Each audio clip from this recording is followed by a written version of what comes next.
আসসালামু আলাইকুম, সবাইকে স্বাগত জানাচ্ছি মেটাভার্স আয়োজিত যে এবিবির ক্র্যাশ করছে। আজকের ক্লাস আমাদের laws and practice in general banking. So laws and practice in general banking এর শুরুতে আমি একটা জিনিস বলতে চাই যে আমি কোর্সটা যখন শুরু করি 10 মিনিটে 96 ব্যাংকিং প্রফেশনালস এক্সামসে। সো আমার কাছে আমি এই সাবজেক্টটা আমি ওইখানে 6টা সাবজেক্টের ভিতরে 3টা সাবজেক্টে আমি কভার করছিলাম। আমি খুব বেশি কনফিডেন্ট ছিলাম যে আমি পারবো। আমি জানি না কেন বেশি কনফিডেন্ট ছিলাম, অন্যরা ইচ্ছে করেও নেয় নাই।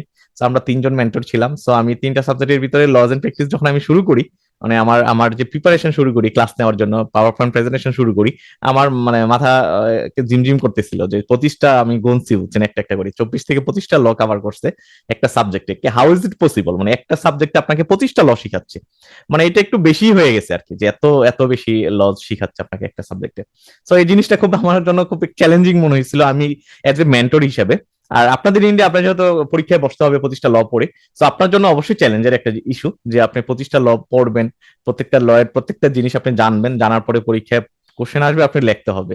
সো এই জিনিসটা, এই যে কঠিন জিনিসটা, এত বড় লেন্দি সিলেবাসটা, বইটাও অনেক মোটা, আপনারা জানেন আইবিবির বইটাও মোটা। আমার বইটা অত মোটা আমি বানাই নাই, আমি খুব শর্টকাটে রাখার চেষ্টা করছি। সো এই এই যে লেন্দি একটা জিনিসকে আমি খুব খুব সুন্দর করে সহজভাবে আমার নোটে প্রেজেন্ট করার চেষ্টা করছি, অলরেডি যেটা আপনারা দেখছেন। হুম।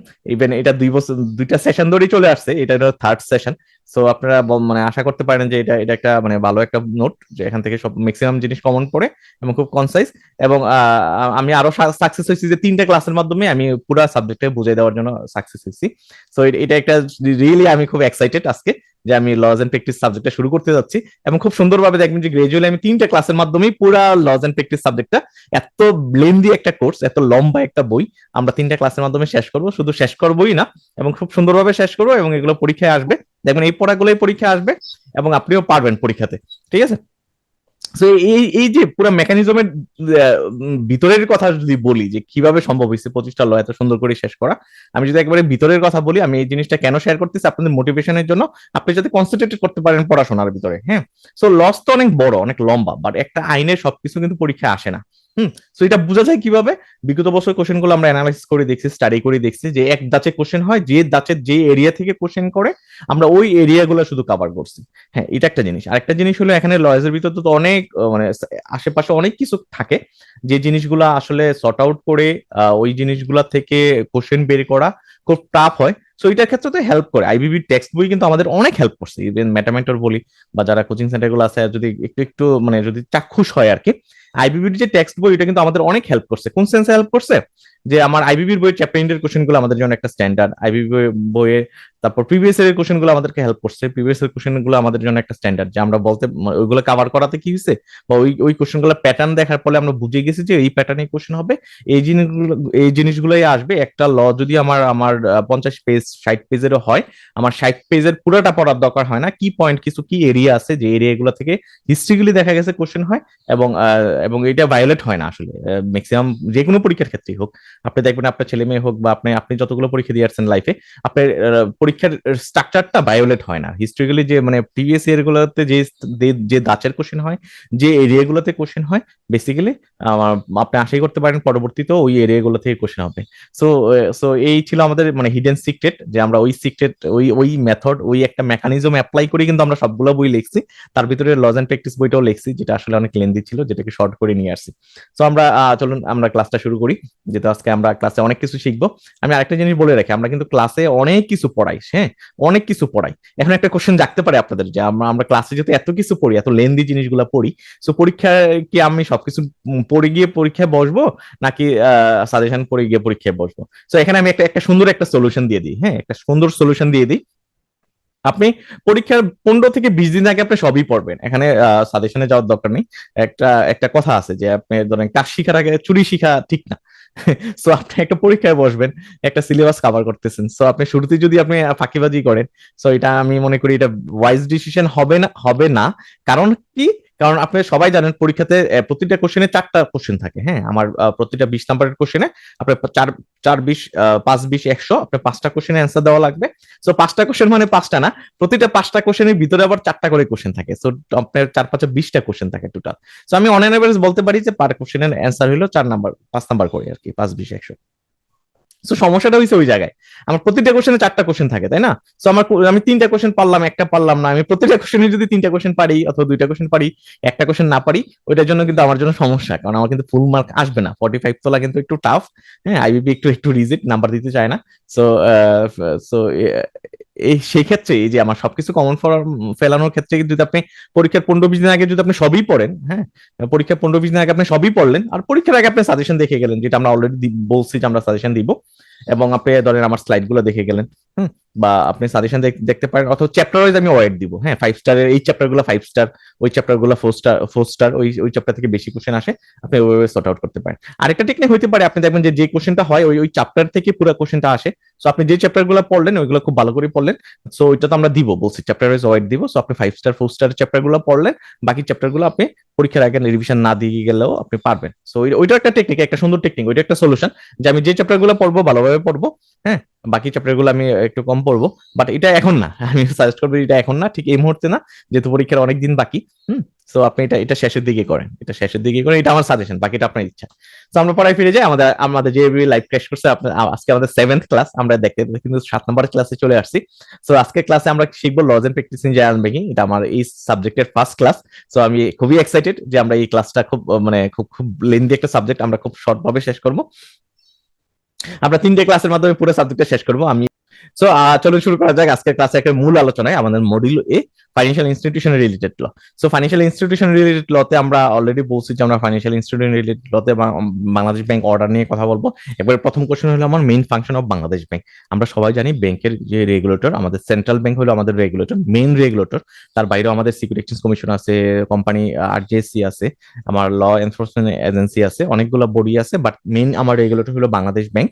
So Bangladesh bank as per Bangladesh bank order 1942 তে বাংলাদেশ ব্যাংকের ফাংশন গুলা কি কি, আমরা একের মূল থেকে শুরু করতেছি। বাংলাদেশ ব্যাংক কি কি কাজ করে থাকে, সহজ কথায় বাংলাদেশ ব্যাংক কি কি কাজ করে থাকে? সে মানিটারি পলিসি দিয়ে থাকে, ঠিক আছে। সে ফরেন এক্সচেঞ্জ ম্যানেজমেন্ট করে থাকে, ক্রেডিট কন্ট্রোল করে থাকে, সুপারভিশন করে থাকে, পেমেন্ট সিস্টেম ম্যানেজ করে থাকে, মানি লন্ডারিং ম্যানেজ করে থাকে, ইকোনমিক রিসার্চ অ্যানালাইসিস করে থাকে। তো আমি একেবারে শুরু থেকে বলি, মানিটারি পলিসি দিয়ে থাকে।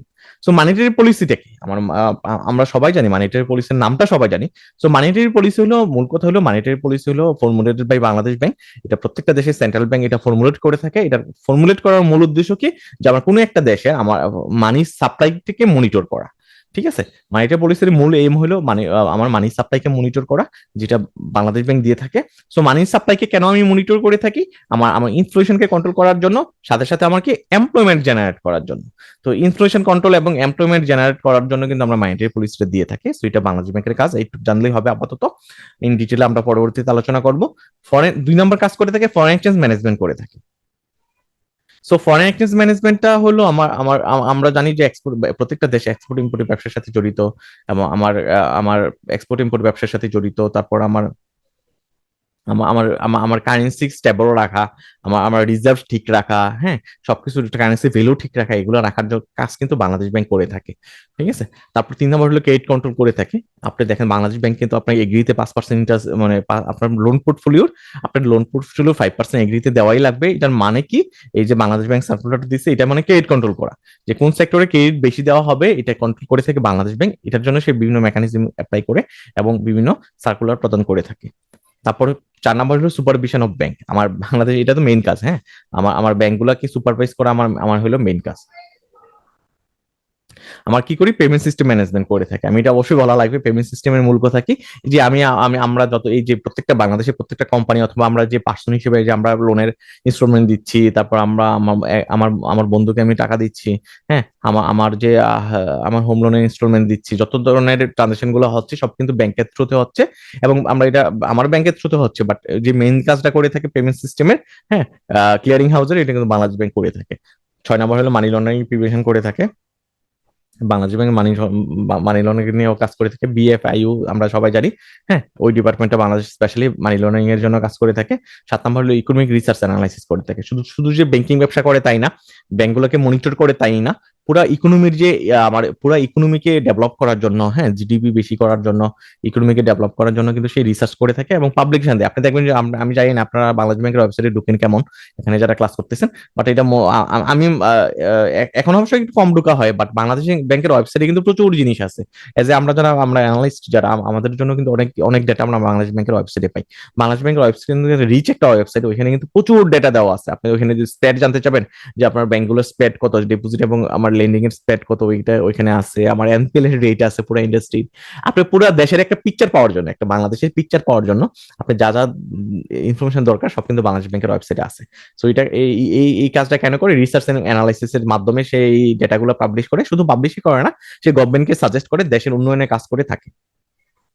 এবার আসি, আমরা তো ফাংশন শিখে গেলাম, বাংলাদেশ ব্যাংক কি কি ফাংশন করে থাকে ইন ডিটেলে পড়লাম আমরা।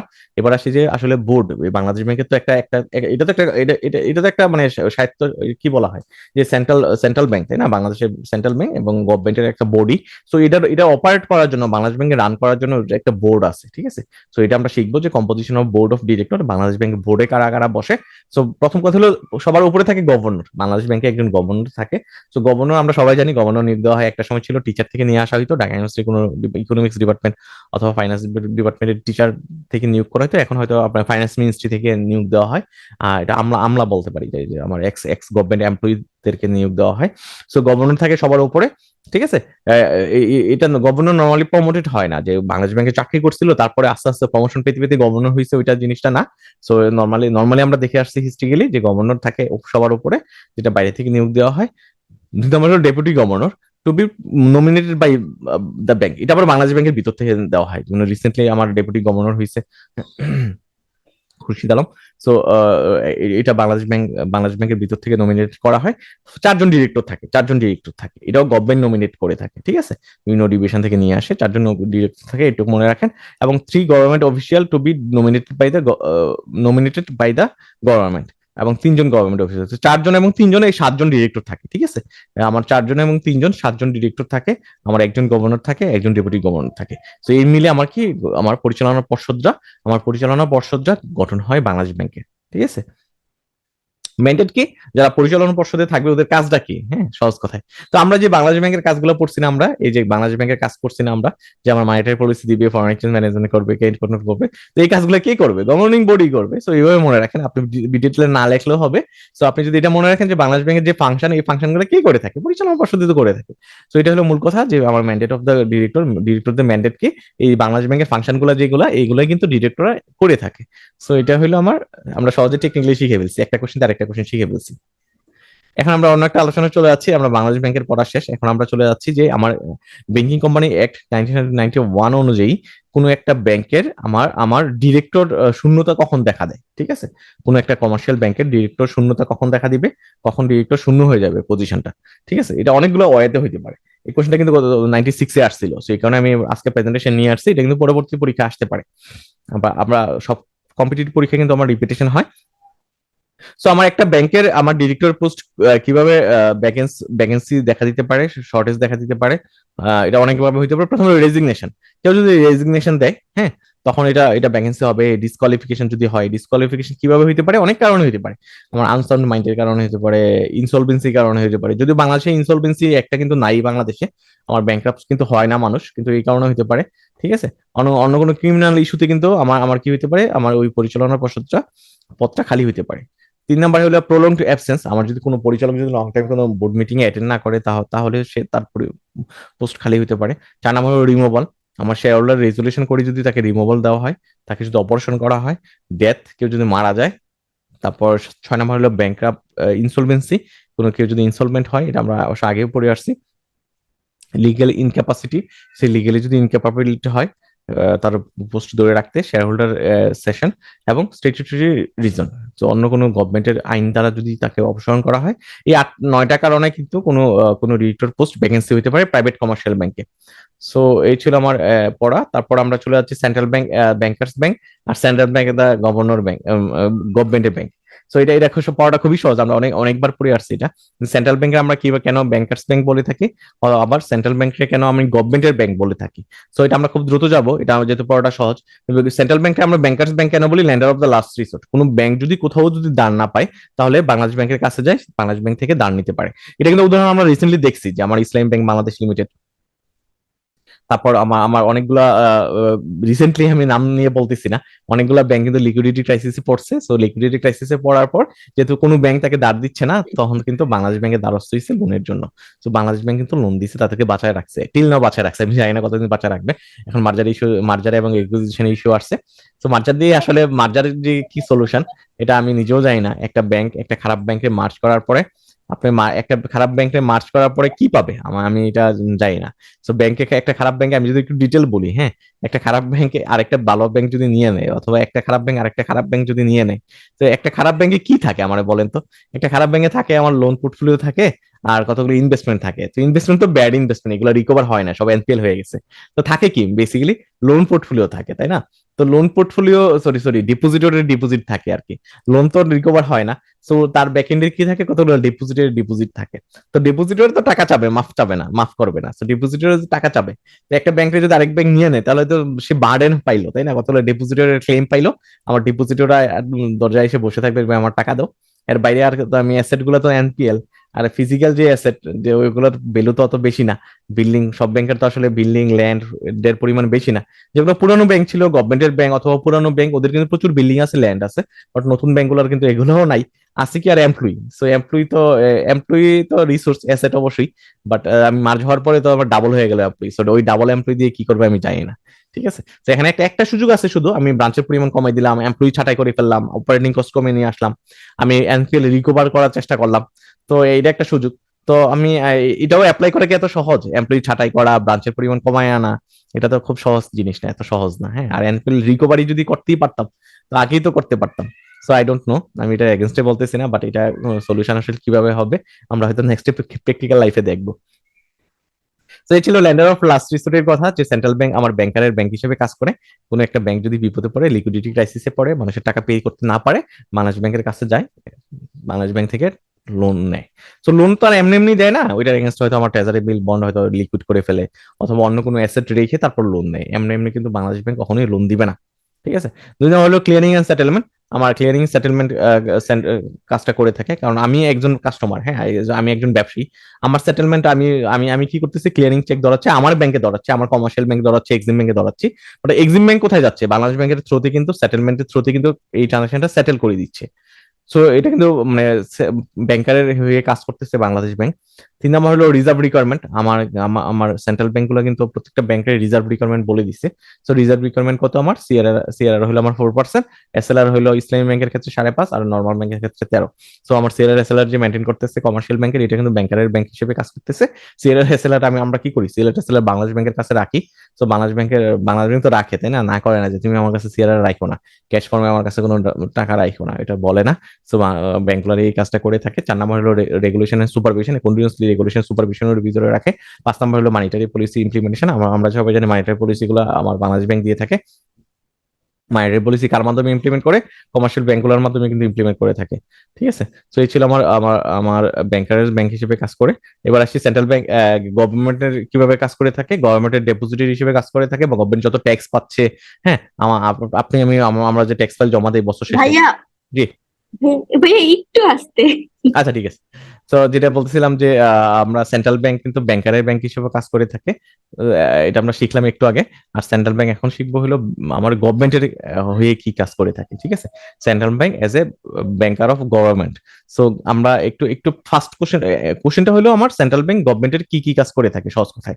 ঠিক আছে, সো প্রথম হলো গভর্নমেন্ট ডিপোজিটরি। গভর্নমেন্টের ডিপোজিটরি বলতে সহজ কথা হলো, গভর্নমেন্ট তো আমরা জানি প্রতি বছর বাজেট হয়, তাই না?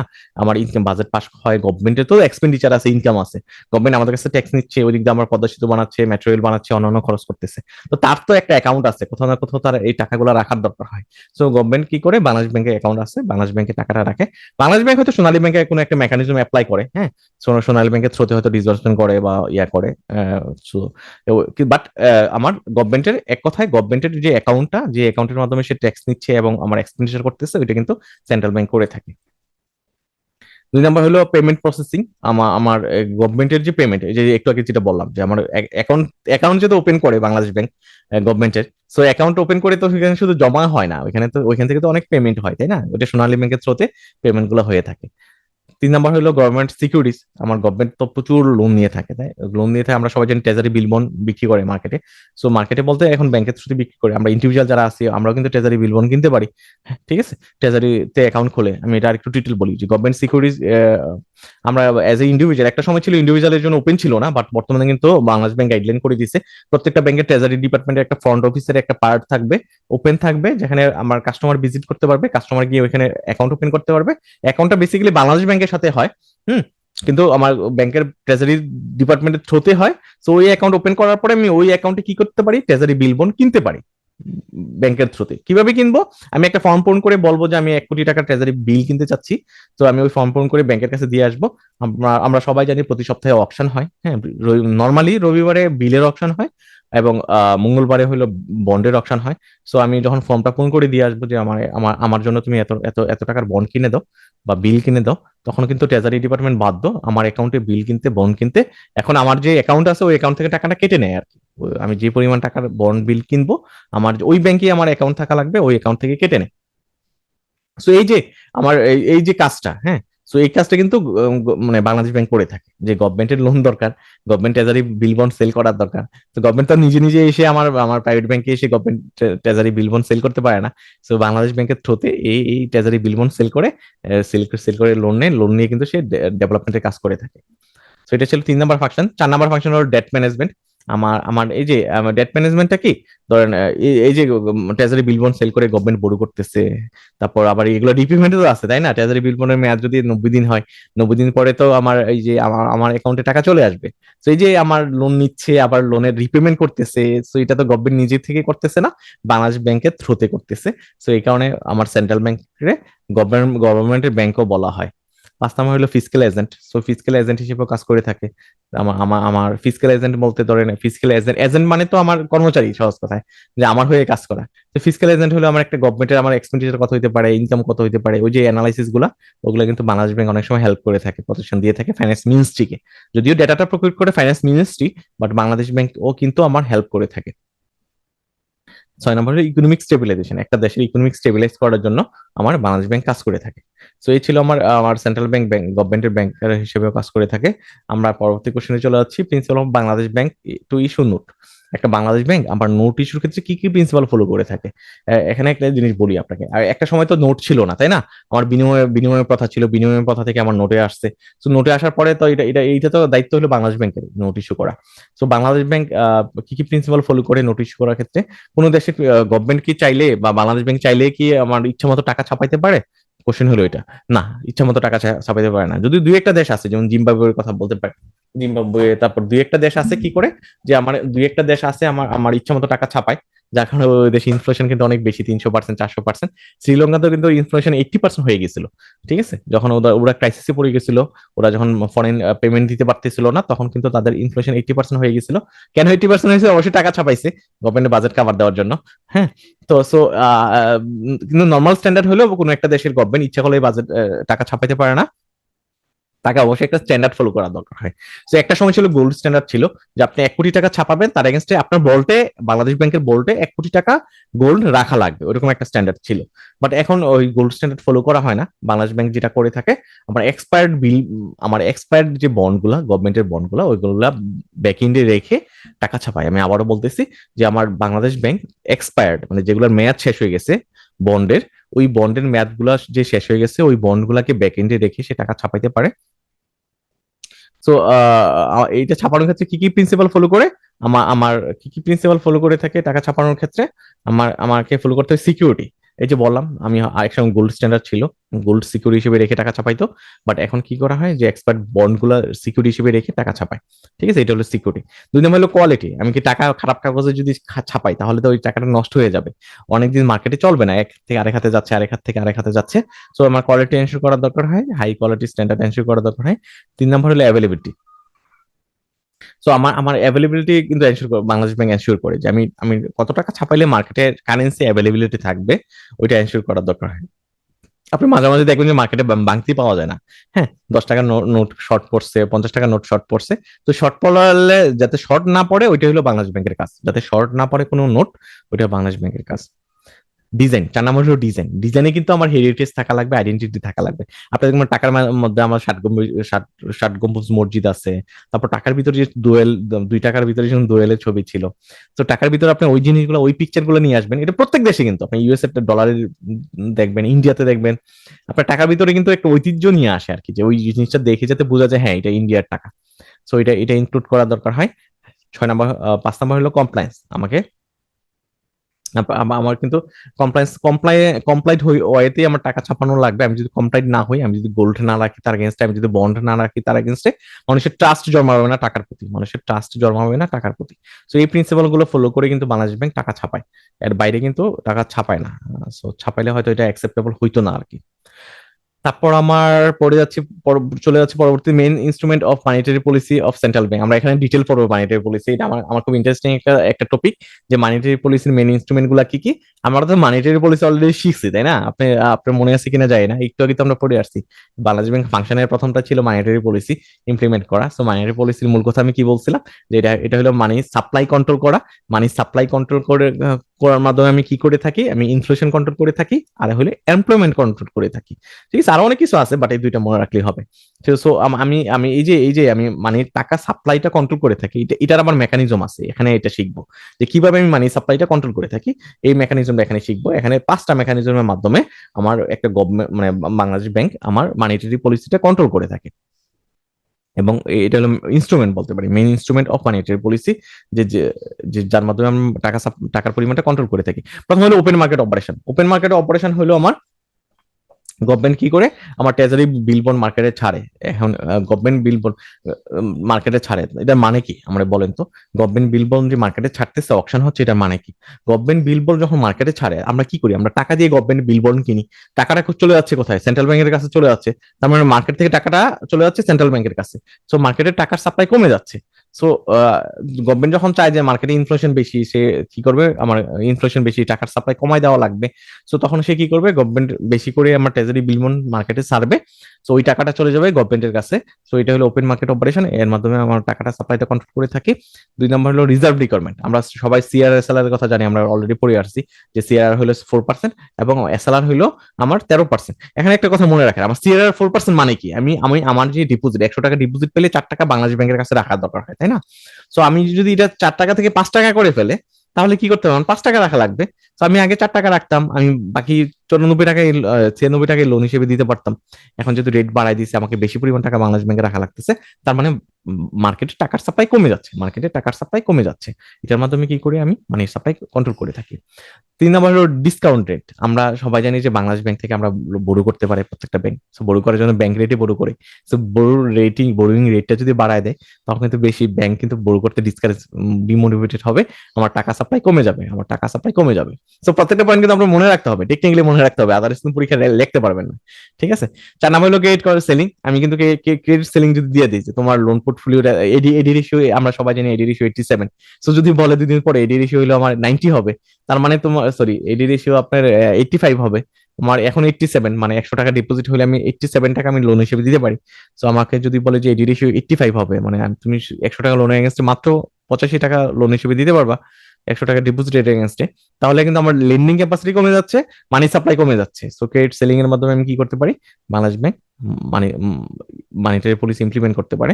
5 নম্বর হলো মোরাল পারসুয়েশন। আমি হয়তো সার্কুলার জারি করে এবং তাদেরকে অ্যাডভাইস করে যে তুমি বেশি লোন দিও না, ইকোনমি খারাপ যাচ্ছে, ওইভাবে আমি কিন্তু করতে পারি, মানি সাপ্লাই কমাইতে পারি, বাড়াইতে পারি।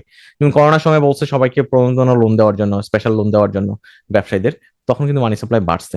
সো এই ছিল আমার মেইন ইনস্ট্রুমেন্ট। সো এই প্রত্যেকটা ইনস্ট্রুমেন্ট কিন্তু খুবই ইম্পর্টেন্ট ছিল, আপনি অবশ্যই কনসেপচুয়ালি মনে রাখা লাগবে। এখানে কনফিউজ হওয়া যাবে না। ক্লাস যদি ক্লিয়ার না হন, রেকর্ডিংটা শুনবেন, আমি সবকিছু বলে দিছি, এখানে কোনো গ্যাপ রাখি নাই, আপনি অবশ্যই পারবেন। Lender of last resort, central bank is the lender of last resort. এটা আমরা অলরেডি পড়াই ফেলছি, যে আমার কোনো ব্যাংক যদি লিকুইডিটি ক্রাইসিসে পড়ে, কোথাও থেকে যদি লোন না পায়, তখন কিন্তু বাংলাদেশ ব্যাংকের কাছে যাবে এবং বাংলাদেশ ব্যাংক তাকে টাকা দিতে অবশ্যই বাধ্য থাকবে। তার এগেনস্টে হয়তো সে কি করবে? ট্রেজারি বিল বন্ড হয়তো মানে জমা রাখবে, রিপো নিবে, রিভার্স রিপো নিবে, ওইগুলো করবে, বাট আমাকে দিবে। সো এই কারণে এটাকে সেন্ট্রাল ব্যাংকের ল্যান্ডার অফ লাস্ট রিসোর্ট বলা হয়। তো এই কথাগুলো আপনি একটু বাড়ায় বলবেন, এই কথাগুলো আপনি একটু বাড়ায় বলবেন, এক্সাম্পল দিয়ে বলবেন যে আমার আমার এখন একটু লিকুইডিটি ক্রাইসিস চলতেছে, মানে মার্কেটে কল কল মানি রেট অনেক বেশি। তো এই মুহূর্তে আপনি এক্সাম্পল দিয়ে বলতে পারেন এই সিচুয়েশনে 2024 সালের এই সিচুয়েশনে কোনো ব্যাংক যদি বিপদে পড়ে বাংলাদেশ ব্যাংকের কাছে টাকা ধার নিতে পারে। তো আপনি সিনারিও দিয়েও বলতে পারেন লেখা বেশি করার জন্য। এই কথা এই কোশ্চেনে যদি আসে, 5 নম্বরের কোশ্চেন যদি হয়, আপনাকে এক পেজ তো অবশ্যই লেখা লাগবে। তো আমি এখানে 3টা পয়েন্ট লিখছি, 3টা পয়েন্ট তো অবশ্যই মনে রাখবেন, 3টা পয়েন্টে এনাফ না, আপনাকে কিন্তু ইলেবোরেট করতে হবে, বেশি বেশি লিখতে হবে। সো বেশি লেখা তার মানে এই না যে আমি বলতেছি আপনি 2 পেজ লিখবেন 5 নম্বরের জন্য, ওইটা অবশ্যই করবেন না, তাহলে টাইম পাবেন না, অন্য কোশ্চেন অ্যান্সার করতে পারবেন না। সো আপনি একটা স্ট্যান্ডার্ড মেনটেন করবেন, সহজ কথা একটা স্ট্যান্ডার্ড মেনটেন করবেন। এবার আমরা একটা ইন্টারেস্টিং পরে চলে আসতেছি, ডিজিটাল ব্যাংক এবং কনভেনশনাল ব্যাংকের ভিতর ডিফারেন্স কি।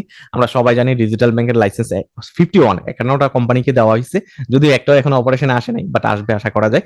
সো এই যে 51 কোম্পানিকে ডিজিটাল ব্যাংকের লাইসেন্স দেওয়া হয়েছে, সো ওদের মডেলটা কিরকম হবে আর আমাদের বর্তমানে কনভেনশনাল ব্যাংকগুলো কিভাবে চলতেছে এটা আমরা এখানে শিখবো। প্রথম হলো ব্রাঞ্চ প্রেজেন্স। তো আমরা সবাই জানি ডিজিটাল ব্যাংকের কোনো ব্রাঞ্চ থাকবে না, ডিজিটালি সবকিছু হবে, অনেকটা বিকাশের মতো আর কি। আমরা কি বিকাশে কখনো কি বিকাশের এজেন্ট ছাড়া, টাকা তোলা ছাড়া কোথাও আমি কি বিকাশের অফিসে আমরা গেছি কখনো? কখনো কিন্তু যাই নাই।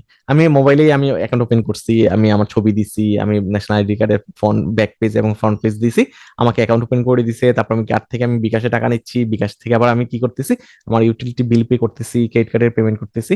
সো আমি কিন্তু আমার কিন্তু এখানে কখনো ব্যাংকের ভিজিট করার দরকার হয়নি। বিকাশ বিকাশ অফিস কোথায় আছে আমরা জানিও না, নগদের অফিস কোথায় আছে আমরা জানিও না। সো এটা কেন সম্ভব হয়েছে? এটা ডিজিটালের কারণে সম্ভব হয়েছে, ঠিক আছে। সো আমার ডিজিটাল আমার ব্রাঞ্চের প্রেজেন্স থাকবে না ডিজিটাল ব্যাংকে, বাট কনভেনশনাল ব্যাংকে আছে। সার্ভিস অ্যাসেস, আমার সার্ভিস অ্যাসেস করার জন্য আমি ডিজিটালি অ্যাসেস করবো, আমি ফিজিক্যালি অ্যাসেস করবো না।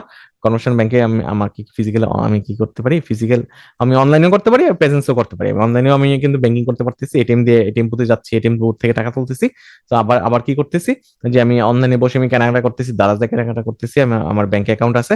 আবার আমি ফিজিক্যালি গিয়েও কিন্তু অনেক সময় কি করতেছি, যে আমার লাইনের দ্বারা আমি ক্যাশ কাউন্টার থেকে টাকা তুলতেছি, দুইটাই আছে। 3 নম্বর হলো ইনফ্রাস্ট্রাকচার। আমার ডিজিটাল ব্যাংকিং তো বেসিক্যালি টোটালি হলো আমার টেকনোলজি বেসড ইনফ্রাস্ট্রাকচার। এখানে আমার ফিজিক্যাল প্রেজেন্স নাই। আমার কিন্তু কনভেনশনাল ব্যাংকিং কিন্তু ফিজিক্যাল কম্বিনেশন, দুইটারই কম্বিনেশন, আমার ফিজিক্যালিও আছে ভার্চুয়ালি আছে, দুইটা সেবাই আছে। 4 নম্বর হলো কাস্টমার ইন্টারাকশন। আমার ডিজিটাল ব্যাংকে কোনো ফিজিক্যাল ইন্টারাকশন থাকবে না, সব ঠিক আছে ডিজিটালি হবে, ভার্চুয়ালি হবে। কেউ কোনো সমস্যায় পড়লে সে হয়তো অ্যাপে যাবে, অ্যাপে গিয়ে হয়তো রিকোয়েস্ট করবে এটা আমাকে সলভ করে দাও। আমার লোন দরকার হলে আমি হয়তো অ্যাপে ঢুকবো, অ্যাপে ঢুকে হয়তো আমি লোনের জন্য অ্যাপ্লাই করবো, সে বলবে তুমি ডকুমেন্ট গুলো দাও, তোমার এনআইডি দাও, স্যালারি সার্টিফিকেট দাও, আমি এগুলো দিব। সে হয়তো আমার আমার যে স্যালারি যে ঢুকে ওইখানে হয়তো সে ভেরিফাই করবে, এটা তার ব্যাপার। বাট আমাকে কিন্তু ফিজিক্যালি গিয়ে আমাকে সাইন করার দরকার হবে না, কোনো কিছু করার দরকার হবে না।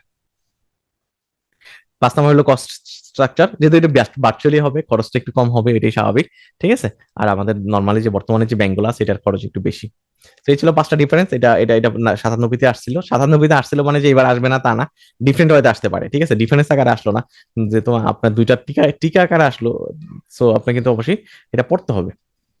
আমরা চলে যাচ্ছি পরবর্তী পড়ায়, the impact of digital bank on Bangladesh banking sector. আসলে ব্যাংকিং সেক্টর ইম্প্যাক্ট কি এখনো আসে নাই, আমি জানি না ইম্প্যাক্ট কি, তারপর আমাদের পড়তে হবে, পরীক্ষার জন্য পড়তে হবে, এটাও আসছিল। আমার ইনোভেশন এন্ড অ্যাসেসিবিলিটি, এটা আমাকে ইনোভেশন এনশিওর করতেছে, আমরা সবাই জানি। ইফিসিয়েন্সি এনশিওর করতেছে, আসলে করবে কিনা আমি জানি না। তারপর মার্কেট এক্সপানশন, এটাই ঠিক, মার্কেট এক্সপান্ড হবে, ইটস ট্রু। কারণ এখন আমরা যতজন ব্যাংকিং সেবা নিচ্ছি, আমরা তখন কিন্তু একটু বেশি নিব, যেহেতু আমি আমার কোনো আমার আমার কিন্তু যেহেতু ব্রাঞ্চে যাওয়া লাগতেছে না। সো আমি আমি মোবাইলেই আমি সবকিছু করতে পারবো, আমার ল্যাপটপেই সবকিছু করতে পারবো। আমার এটা কিন্তু আমার মার্কেট এক্সপান্ড হবে, হ্যাঁ, অনেকেই এটার সাথে ইনভলভ হয়ে যাবে। 4 নাম হলো কাস্টমার সার্ভিস। সো আমার আমার আমার কাস্টমার সার্ভিস কিন্তু ইমপ্রুভ হবে, এটাতে ইমপ্রুভ হবে, এটা সত্য। 5 নাম্বার হলো কম্পিটিশন। সো আমার কম্পিটিশন বাড়বে, এটা এটা এটা নিয়ে সন্দেহ নেই, অবশ্যই কম্পিটিশন বাড়বে। এখন ব্যাংক আছে, বিকাশ আছে, নগদ আছে, তখন কি হবে, আমার আবার ডিজিটাল ব্যাংকও চলে আসবে। সো ব্যাংকগুলোর ভিতরে কম্পিটিশন বাড়বে। চ্যালেঞ্জ, 6 নম্বর চ্যালেঞ্জ, এটা অবশ্য চ্যালেঞ্জও আছে। মানুষ এখন আমি আমি ব্যাংকে থেকে টাকা নিলে সে আমাকে ফোন দেয়, ভাই টাকা রিপে করো। তো তখন হয়তো আমি ডিজিটাল ব্যাংকে আমি মডেল ইউজ করে আমি টাকা নিলাম। তো আমি আমি এমন একটা মেকানিজম ইউজ করে টাকা নিলাম যে সে আমাকে ধরতেই পারলো না, হ্যাঁ। সো হইতেই পারে। সো এরকম কিছু চ্যালেঞ্জ আছে ডিজিটাল ব্যাংকের ক্ষেত্রে। তো এই জিনিসগুলো হলো আমার ইম্প্যাক্ট আমার বাংলাদেশের ব্যাংকিং সেক্টরে। এই ইম্প্যাক্ট গুলা পড়বে, এখনো পড়ে নাই। সো আমরা আশাই করতে পারি। Role of central bank as a development institution, এটা একটা ইন্টারেস্টিং কোশ্চেন এবং এটা কিন্তু পরীক্ষায় এসে থাকে। সেন্ট্রাল ব্যাংক ডেভেলপমেন্ট ইনস্টিটিউশন হিসেবে কি রোল প্লে করে থাকে। তো আমরা তো অলরেডি শিখছি যে সেন্ট্রাল ব্যাংক হলো ব্যাংকের ব্যাংক হিসেবে কাজ করে, কমার্শিয়াল ব্যাংকের ব্যাংক হিসেবে কাজ করে। তো আমার ডেভেলপমেন্ট ইনস্টিটিউশন হিসেবে কিভাবে কাজ করে, এই পড়াটা খুবই সহজ। 1 নম্বরে মানিটারি পলিসি ফর স্টেবিলিটি। এখন দেখেন, আমি মানিটারি পলিসি আসলে মানিটারি পলিসি যে দিচ্ছে এটা কেন দিচ্ছি? ইকোনমি স্টেবিলাইজ করার জন্য দিচ্ছি, আমরা অলরেডি বুঝে গেছি। সো এটা 1 নাম্বার। 2 number financial inclusion. আমার মায়ের আমার ফাইন্যান্সিয়াল ইনক্লুশন বাংলাদেশ ব্যাংক কিন্তু যদি বাধ্য না করতো, বাংলাদেশ ব্যাংক যদি কমার্শিয়াল ব্যাংক গুলাকে বাধ্য না করতো গ্রামাঞ্চলে মানে আমার ভিলেজ ব্রাঞ্চ যেটা, যে আমার গ্রামে ব্রাঞ্চ খুলতে যদি বাধ্য না করতো, রেশিও ঠিক করে না দিত, আমরা সবাই জানি এখন তো রেশিও সেট করে দিছে যে তুমি শহরে কয়টা ব্রাঞ্চ খুলতে পারবা, গ্রামে কয়টা ব্রাঞ্চ খুলতে পারবা, শহরে কয়টা এজেন্ট ব্যাংকিং খুলতে পারবা, গ্রামে কয়টা এজেন্ট ব্যাংকিং খুলতে পারবা। সো এই যে রেস্ট্রিক্ট করে দিছে, রেস্ট্রিকশনের কারণে কিন্তু মানুষ মানে ব্যাংকগুলা কি কি করছে, আমার ভিলেজ ব্রাঞ্চ খুলছে। যদি রেস্ট্রিকশন না করে না দিত, কখনোই কিন্তু মানে প্রত্যন্ত অঞ্চলে ব্রাঞ্চ হইতো না, এজেন্ট ব্যাংকিং হইতো না, সাব ব্রাঞ্চ হইতো না। সো ফাইন্যান্সিয়াল ইনক্লুশন সম্ভব ছিল না। 3 নাম্বার হলো ক্রেডিট ফেসিলিটিস। আমার কিন্তু আমার ক্রেডিট ফেসিলিটিস দেয়। সো ক্রেডিট ফেসিলিটিস কিভাবে দেয়? এটা পলিসির মাধ্যমে দেয়। আমি সিআরএসএলআর মেনটেন করার পর বাকি টাকাটা তোমাকে লোন দেওয়ার জন্য সুযোগ করে দিচ্ছে সেন্ট্রাল ব্যাংক। 4 নাম্বার হলো রেগুলেটরি ওভারসেট। আমার এটা তো কন্টিনিউসলি করে, এটা নিয়ে সন্দেহ নাই। 5 নাম্বার হলো কারেন্সি ম্যানেজমেন্ট। আমরা সবাই জানি যে কারেন্সি ম্যানেজমেন্ট করে থাকে, রিজার্ভ ম্যানেজমেন্ট করে থাকে, টাকার ভ্যালু মনিটর করে থাকে এই সেন্ট্রাল ব্যাংক। তো আমার লাস্টের পয়েন্ট আমি একটু বলি যে আমার কারেন্সি ম্যানেজমেন্টের সাথে ডেভেলপমেন্টের রিলেশন। আপনি যদি কারেন্সি কোনো একটা সেন্ট্রাল ব্যাংক যদি কোনো একটা দেশের কারেন্সি ঠিকভাবে মনিটর না করতে পারে, তাহলে কিন্তু ওই দেশের স্টেবিলিটিতে বড় প্রশ্ন দেখা দেয়, যেটা শ্রীলঙ্কা হয়েছে, তাই না? শ্রীলঙ্কার মানে সেন্ট্রাল ব্যাংক কিন্তু কারেন্সি ম্যানেজমেন্ট ঠিকভাবে করতে পারে নাই, যার কারণে কিন্তু কি হয়েছে, তার রিজার্ভ শর্টফল দেখা দিয়েছিল।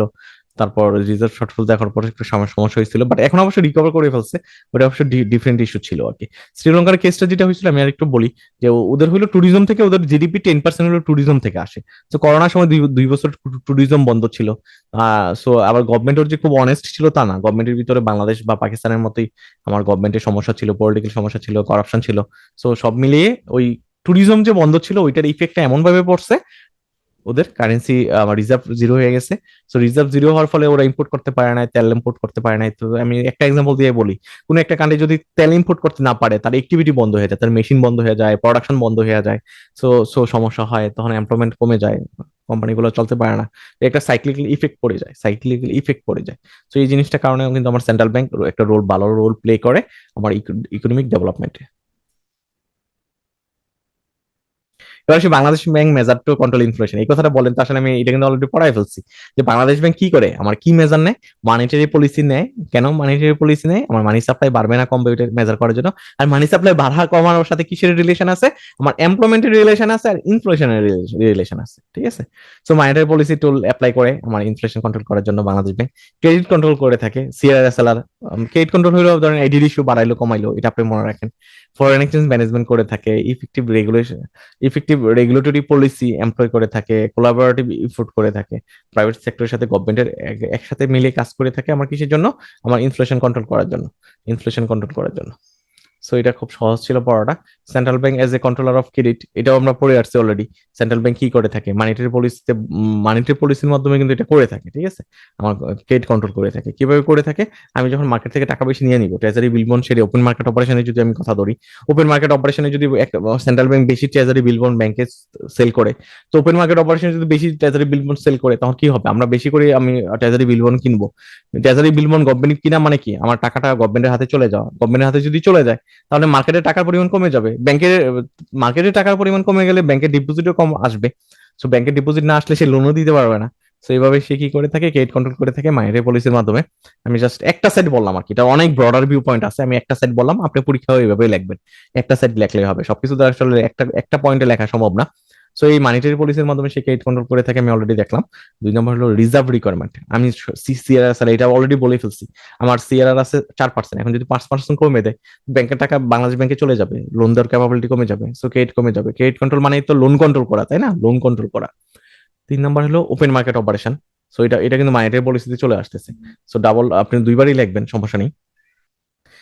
ক্রেডিট পলিসির গাইডলাইনের মাধ্যমে কিন্তু ক্রেডিট কন্ট্রোল করে থাকে। যেমন বাংলাদেশ ব্যাংক বলে দিচ্ছে এগ্রিতে 5% ইনভেস্টমেন্ট থাকাই লাগবে, ক্রেডিট থাকাই লাগবে। সো এটাও কিন্তু আমার ক্রেডিট পলিসি গাইডলাইন এর একটা এক্সাম্পল হইতে পারে, যেটার মাধ্যমে ক্রেডিট কন্ট্রোল করে থাকে। কোন সেক্টরে? আমি আবার বলি, ক্রেডিট কন্ট্রোল করা মানে যে শুধু লোন কমাই দেওয়া বাড়াই দেওয়া তা না, সেক্টরাইজ ডিভিশনও থাকতে পারে, যে কোন সেক্টরে বেশি লোন দিতে পারবে, কোন সেক্টরে কম লোন দিতে পারবে, ওইটাও হইতে পারে।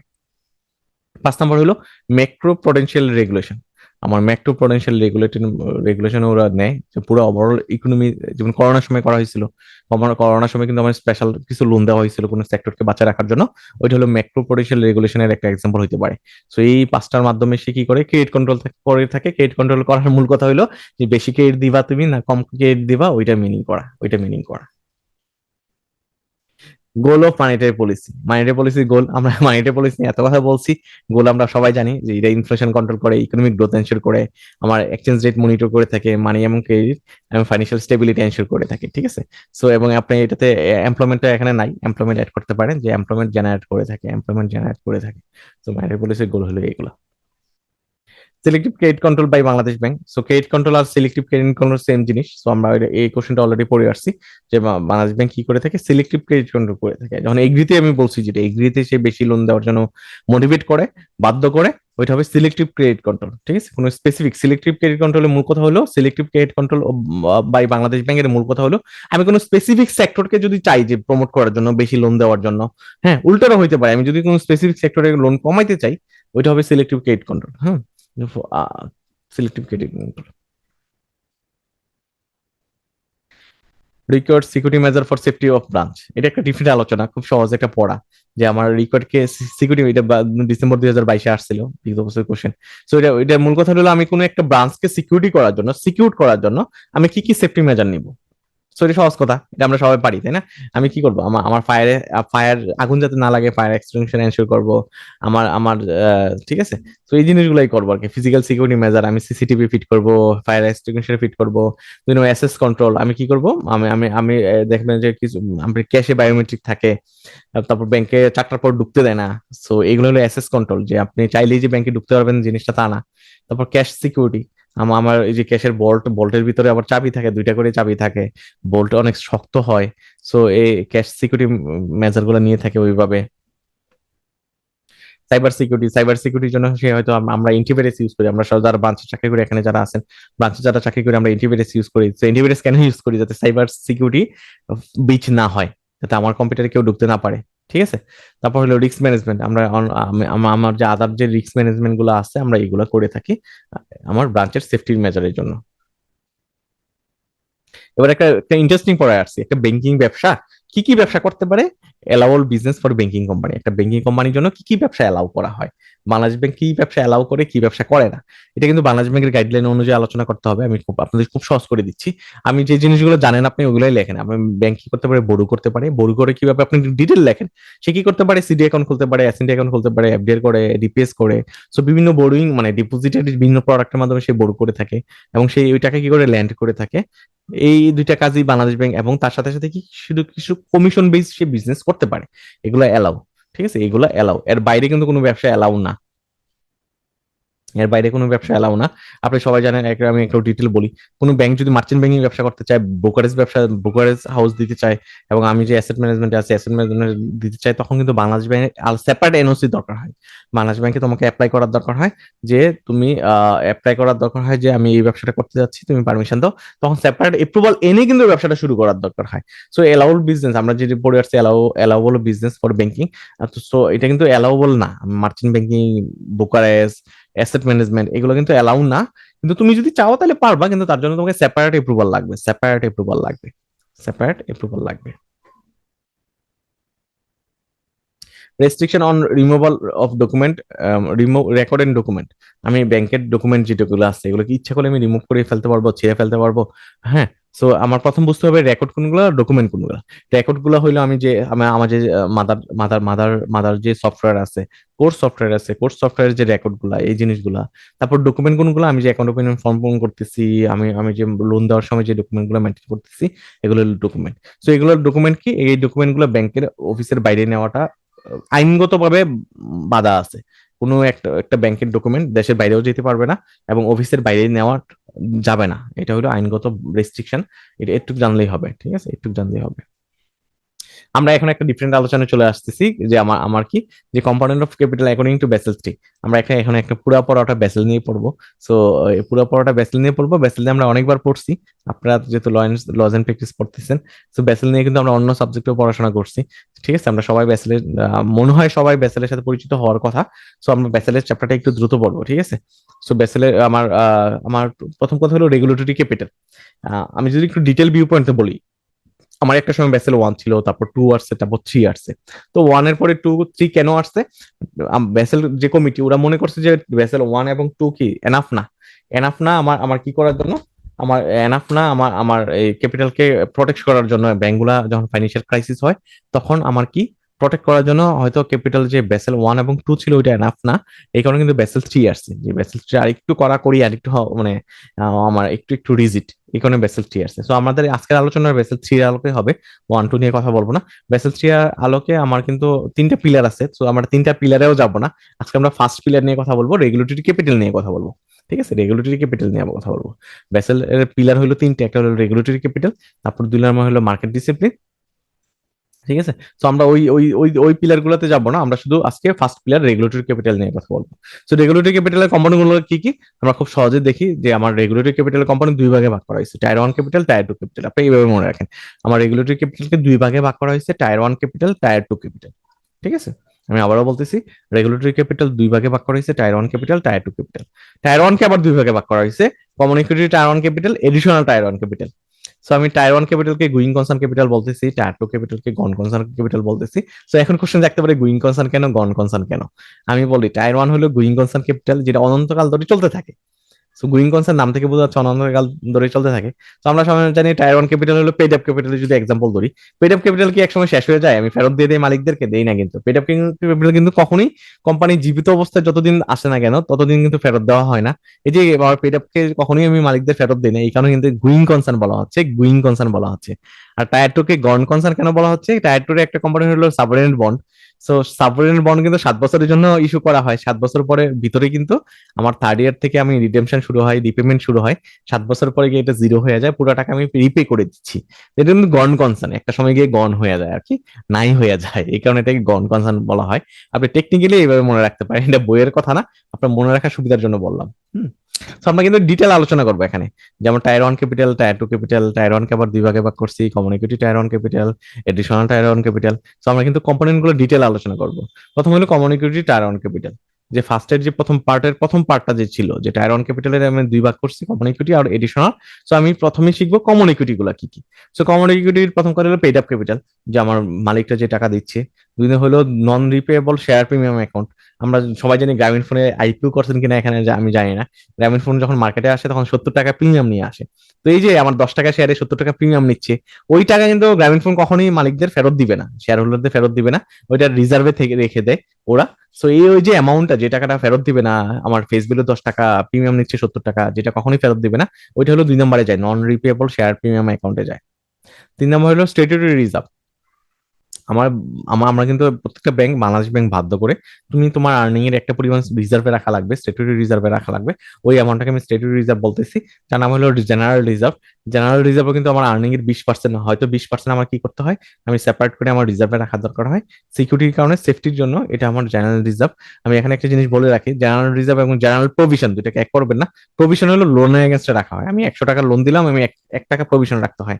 ঠিক আছে, কনজিউমার লোনের ক্ষেত্রে একরকম রেট হয়, আমার আমার লোন ক্যাটাগরি অনুযায়ী ভেরি করে। ওইটা হলো প্রভিশন। প্রভিশন আর রিজার্ভের প্যাচ লাগায় না। জেনারেল রিজার্ভ হলো আমার টায়ার 1 কমিউনিটি টায়ার 1 ক্যাপিটালের একটা পার্ট, বাট জেনারেল প্রভিশন হলো আমার টায়ার 2 পার্ট। এইটুকু মনে রাখেন, টায়ার 2 তে আপনি পাবেন এই যে জেনারেল প্রভিশন। আমি যদি একটা সামনে চলে যাই, যে জেনারেল প্রভিশন কিন্তু টায়ার 2 পার্ট। হ্যাঁ, জেনারেল প্রভিশন কিন্তু টায়ার 2 পার্ট। সো আমরা যেখানে ছিলাম 4 নম্বরে ছিলাম জেনারেল রিজার্ভ, এটা কমিউনিটি টায়ার 1 এর পার্ট। সো আমার 5 নম্বর হলো রিটেন আর্নিং। রিটেন আর্নিং আমরা সবাই জানি যে আমার আমার প্রতি বছর আমার যে আর্ন গুলো হচ্ছে, সো এই আর্নিংটা কি কোথায় যায়? রিটেন আর্নিং এ যায়, ওখানে আমরা ডিভিডেন্ড দিই। সো রিটেন আর্নিং এর আরেকটা আমি বলতে পারি যে ডিস্ট্রিবিউটেবল প্রফিট, যে প্রফিট আমি চাইলেই ডিভিডেন্ড আকারে ডিস্ট্রিবিউট করতে পারি, ওইটা হলো রিটেন আর্নিং। আমার নেট প্রফিট আফটার ট্যাক্সের যে টাকাটা, ওইটা আমার প্রতি বছর জমা হচ্ছে ওইখানে ডিভিডেন্ড দেওয়ার পরে, ওইটা রিটেন আর্নিং, ওইটা আমার কমন ইকুইটি টায়ার ওয়ানের পার্ট। 6 নম্বর হলো ডিভিডেন্ড ইকুয়ালাইজেশন রিজার্ভ, এটা বাংলাদেশে নাই। ডিভিডেন্ড ইকুয়ালাইজেশন রিজার্ভের মূল কথা হলো আমি প্রতি বছর চাচ্ছি একটা কোম্পানি, একটা ব্যাংক প্রতি বছর 10% ডিভিডেন্ড দিতে যাচ্ছে। তো 10% যে ডিভিডেন্ড দিতে যাচ্ছে, ওইটাকে স্মুথলি প্রতি বছর 10% রাখার জন্য সে কি করলো, আমার আমার কোনো বছর যদি বেশি লাভ হয়, সে আলাদা আলাদা করে সেপারেট করে একটা আলাদা অ্যাকাউন্টে রাখলো। হ্যাঁ, ওইটাকে ডিভিডেন্ড ইকুয়ালাইজেশন রিজার্ভ অ্যাকাউন্ট বলা হবে। ওইখানে আমার কি করি, আমি সেপারেট করে রাখি, একটা রিজার্ভ রাখি, যে রিজার্ভ থেকে আমি ডিভিডেন্ড দেই, স্মুথলি ডিভিডেন্ড দেওয়ার জন্য এটা আলাদা করে রেখে দিচ্ছি। কোনো বছর যদি 5% আমার ডিভিডেন্ড জেনারেট হয়, আমি ওই রিজার্ভ থেকে টাকা এনে 10% দিব। মূল কথা হলো এটা। 7 নম্বর হলো মাইনরিটি ইন্টারেস্ট ইন সাবসিডিয়ারিজ। আমার মাইনরিটি ইন্টারেস্ট সাবসিডিজ, প্রথম কথা হলো মাইনরিটি ইন্টারেস্টটা কি? মাইনরিটি মানে নাম থেকে বোঝা যাচ্ছে মাইনর অ্যামাউন্ট, মানে আমি যদি মাইনরিটি ইন্টারেস্ট সাবসিডিয়ারি, মূল কথা হলো যে আমি কোনো একটা সাবসিডিয়ারি, ব্যাংকের সাবসিডিয়ারি বলা হবে কোনটাকে, যে এই কোম্পানিতে 51% মালিকানা আছে, ওইটাকে আমি সাবসিডিয়ারি বলবো। হ্যাঁ, আমার ধরেন এক্সিম ব্যাংকের আমার একটা সাবসিডিয়ারি হলো EIL, Exim investment. So Exim ইনভেস্টমেন্টে এক্সিম ব্যাংক মালিক হলো 99%-এর। সো বাকি যে 1% ওইটা হলো মাইনর পোর্শন। মেজর পোর্শন হলো 99%, আমি মালিক। বাকির যে পোর্শনটা, ওইটা হলো মাইনর পোর্শন। ওই মাইনরটাও আমার ক্যাপিটালে আসবে, রেগুলেটরি ক্যাপিটালে আমি চাইলে আনতে পারি। সো এটা হলো 7 নম্বর, যে মাইনরিটি ইন্টারেস্ট ইন সাবসিডিয়ারিজ। ওই যে 1% আমি মালিক না, তারপরেও আমি কি করতে পারি, কমন ইকুইটিতে আনতে পারি, যেহেতু পুরোটাই ম্যাক্সিমামই মালিক। তো বাকি যে 1% আমি মালিক না, মাইনর পোর্শনটাও আমি এখানে আনতে পারি চাইলে। ঠিক আছে। সো এটা হলো আমার communicative tier one. Additional tyre ওয়ানটা আমি খুব সহজ করে সাজাইছি। আপনি গাইডলাইনে, বেসেলের গাইডলাইনে এত সহজ করে বলা নাই, যেহেতু আমি বেসেলে কাজ করছি, এক্সিম ব্যাংকে আমি বেসেলে ছিলাম। সো আমি জানি যে এডিশনাল টায়ার ওয়ানের ভিতরে শুধু পারপিচুয়াল বন্ডই আছে, আর কিচ্ছু নাই। পারপিচুয়াল বন্ড আছে, ঠিক আছে। সো পারপিচুয়াল বন্ড হলো এডিশনাল টায়ার ওয়ানের ক্যাপিটাল পার্ট। এখন আমরা চলে যাচ্ছি কমন ইকুইটি টায়ার টুর ক্যাপিটালের ভিতরে। So common equity tier two, আমি যদি একটু পেছনে চলে যাই আপনার সিম্পলিসিটির জন্য, আমরা আমরা এতক্ষণ কি পড়ছি, যে tier one capital, common equity tier one পড়ছি, এডিশনাল পড়ছি। এডিশনাল ভিতরে কি ছিল, আমার এডিশনালের ভিতরে ছিল আমার শুধু আমার পারপেচুয়াল বন্ড ছিল, তাই না, এডিশনাল টায়ার ওয়ানের ভিতরে। সো আমার কমন ইকুইটি গেল, এডিশনাল টায়ার ওয়ান গেল। এবার সে tier two capital, tier two ক্যাপিটালের ভিতরে কি কি আছে, যেমন প্রভিশন আছে, যেটা কথা আমি অলরেডি বলছি, যে আমি লোন দিলে আমি একটা পরিমাণ টাকা প্রভিশনে রাখি। সাবঅর্ডিনেট ডেট আছে, যেটা 7 বছরের জন্য ইস্যু করা হয়, আমরা সবাই জানি এটা আছে। আর মাইনরিটি ইন্টারেস্ট আছে। সো এই হলো আমার টায়ার টু ক্যাপিটালের পার্ট। সো টায়ার টু সহজ, এডিশনাল টায়ার ওয়ান সহজ, শুধু টায়ার ওয়ানটা, কমিউনিকেটিভ টায়ার ওয়ানটা একটু কঠিন, এটা একটু দেখে নিবে। তো আমরা বলছিলাম আজকে বেসেলে সবকিছু উদ্ধার করে ফেলবো, বেসেলের একে A to Z জানবো আজকের পরে, আমাদের বেসেলে নিয়ে কোনো কনফিউশন থাকবে না। সো আমরা ব্যাচেলার ক্যাপিটাল রিকোয়ারমেন্ট, আমার ক্যাপিটাল রিকোয়ারমেন্টের কম্পোনেন্ট গুলা কি কি, আমি এখানে কিন্তু অনেক অনেক অনেক হিজিবিজি অনেক অনেক ডেটা আসছে। আপনি এত ডেটা মনে রাখার দরকার নেই। আপনি 6 নম্বর কলামটা দেখেন, 6 নম্বরে কি বলা আছে, মিনিমাম ক্যাপিটাল রেশিও। তো আমার মিনিমাম ক্যাপিটাল আমার 10% থাকা লাগবে।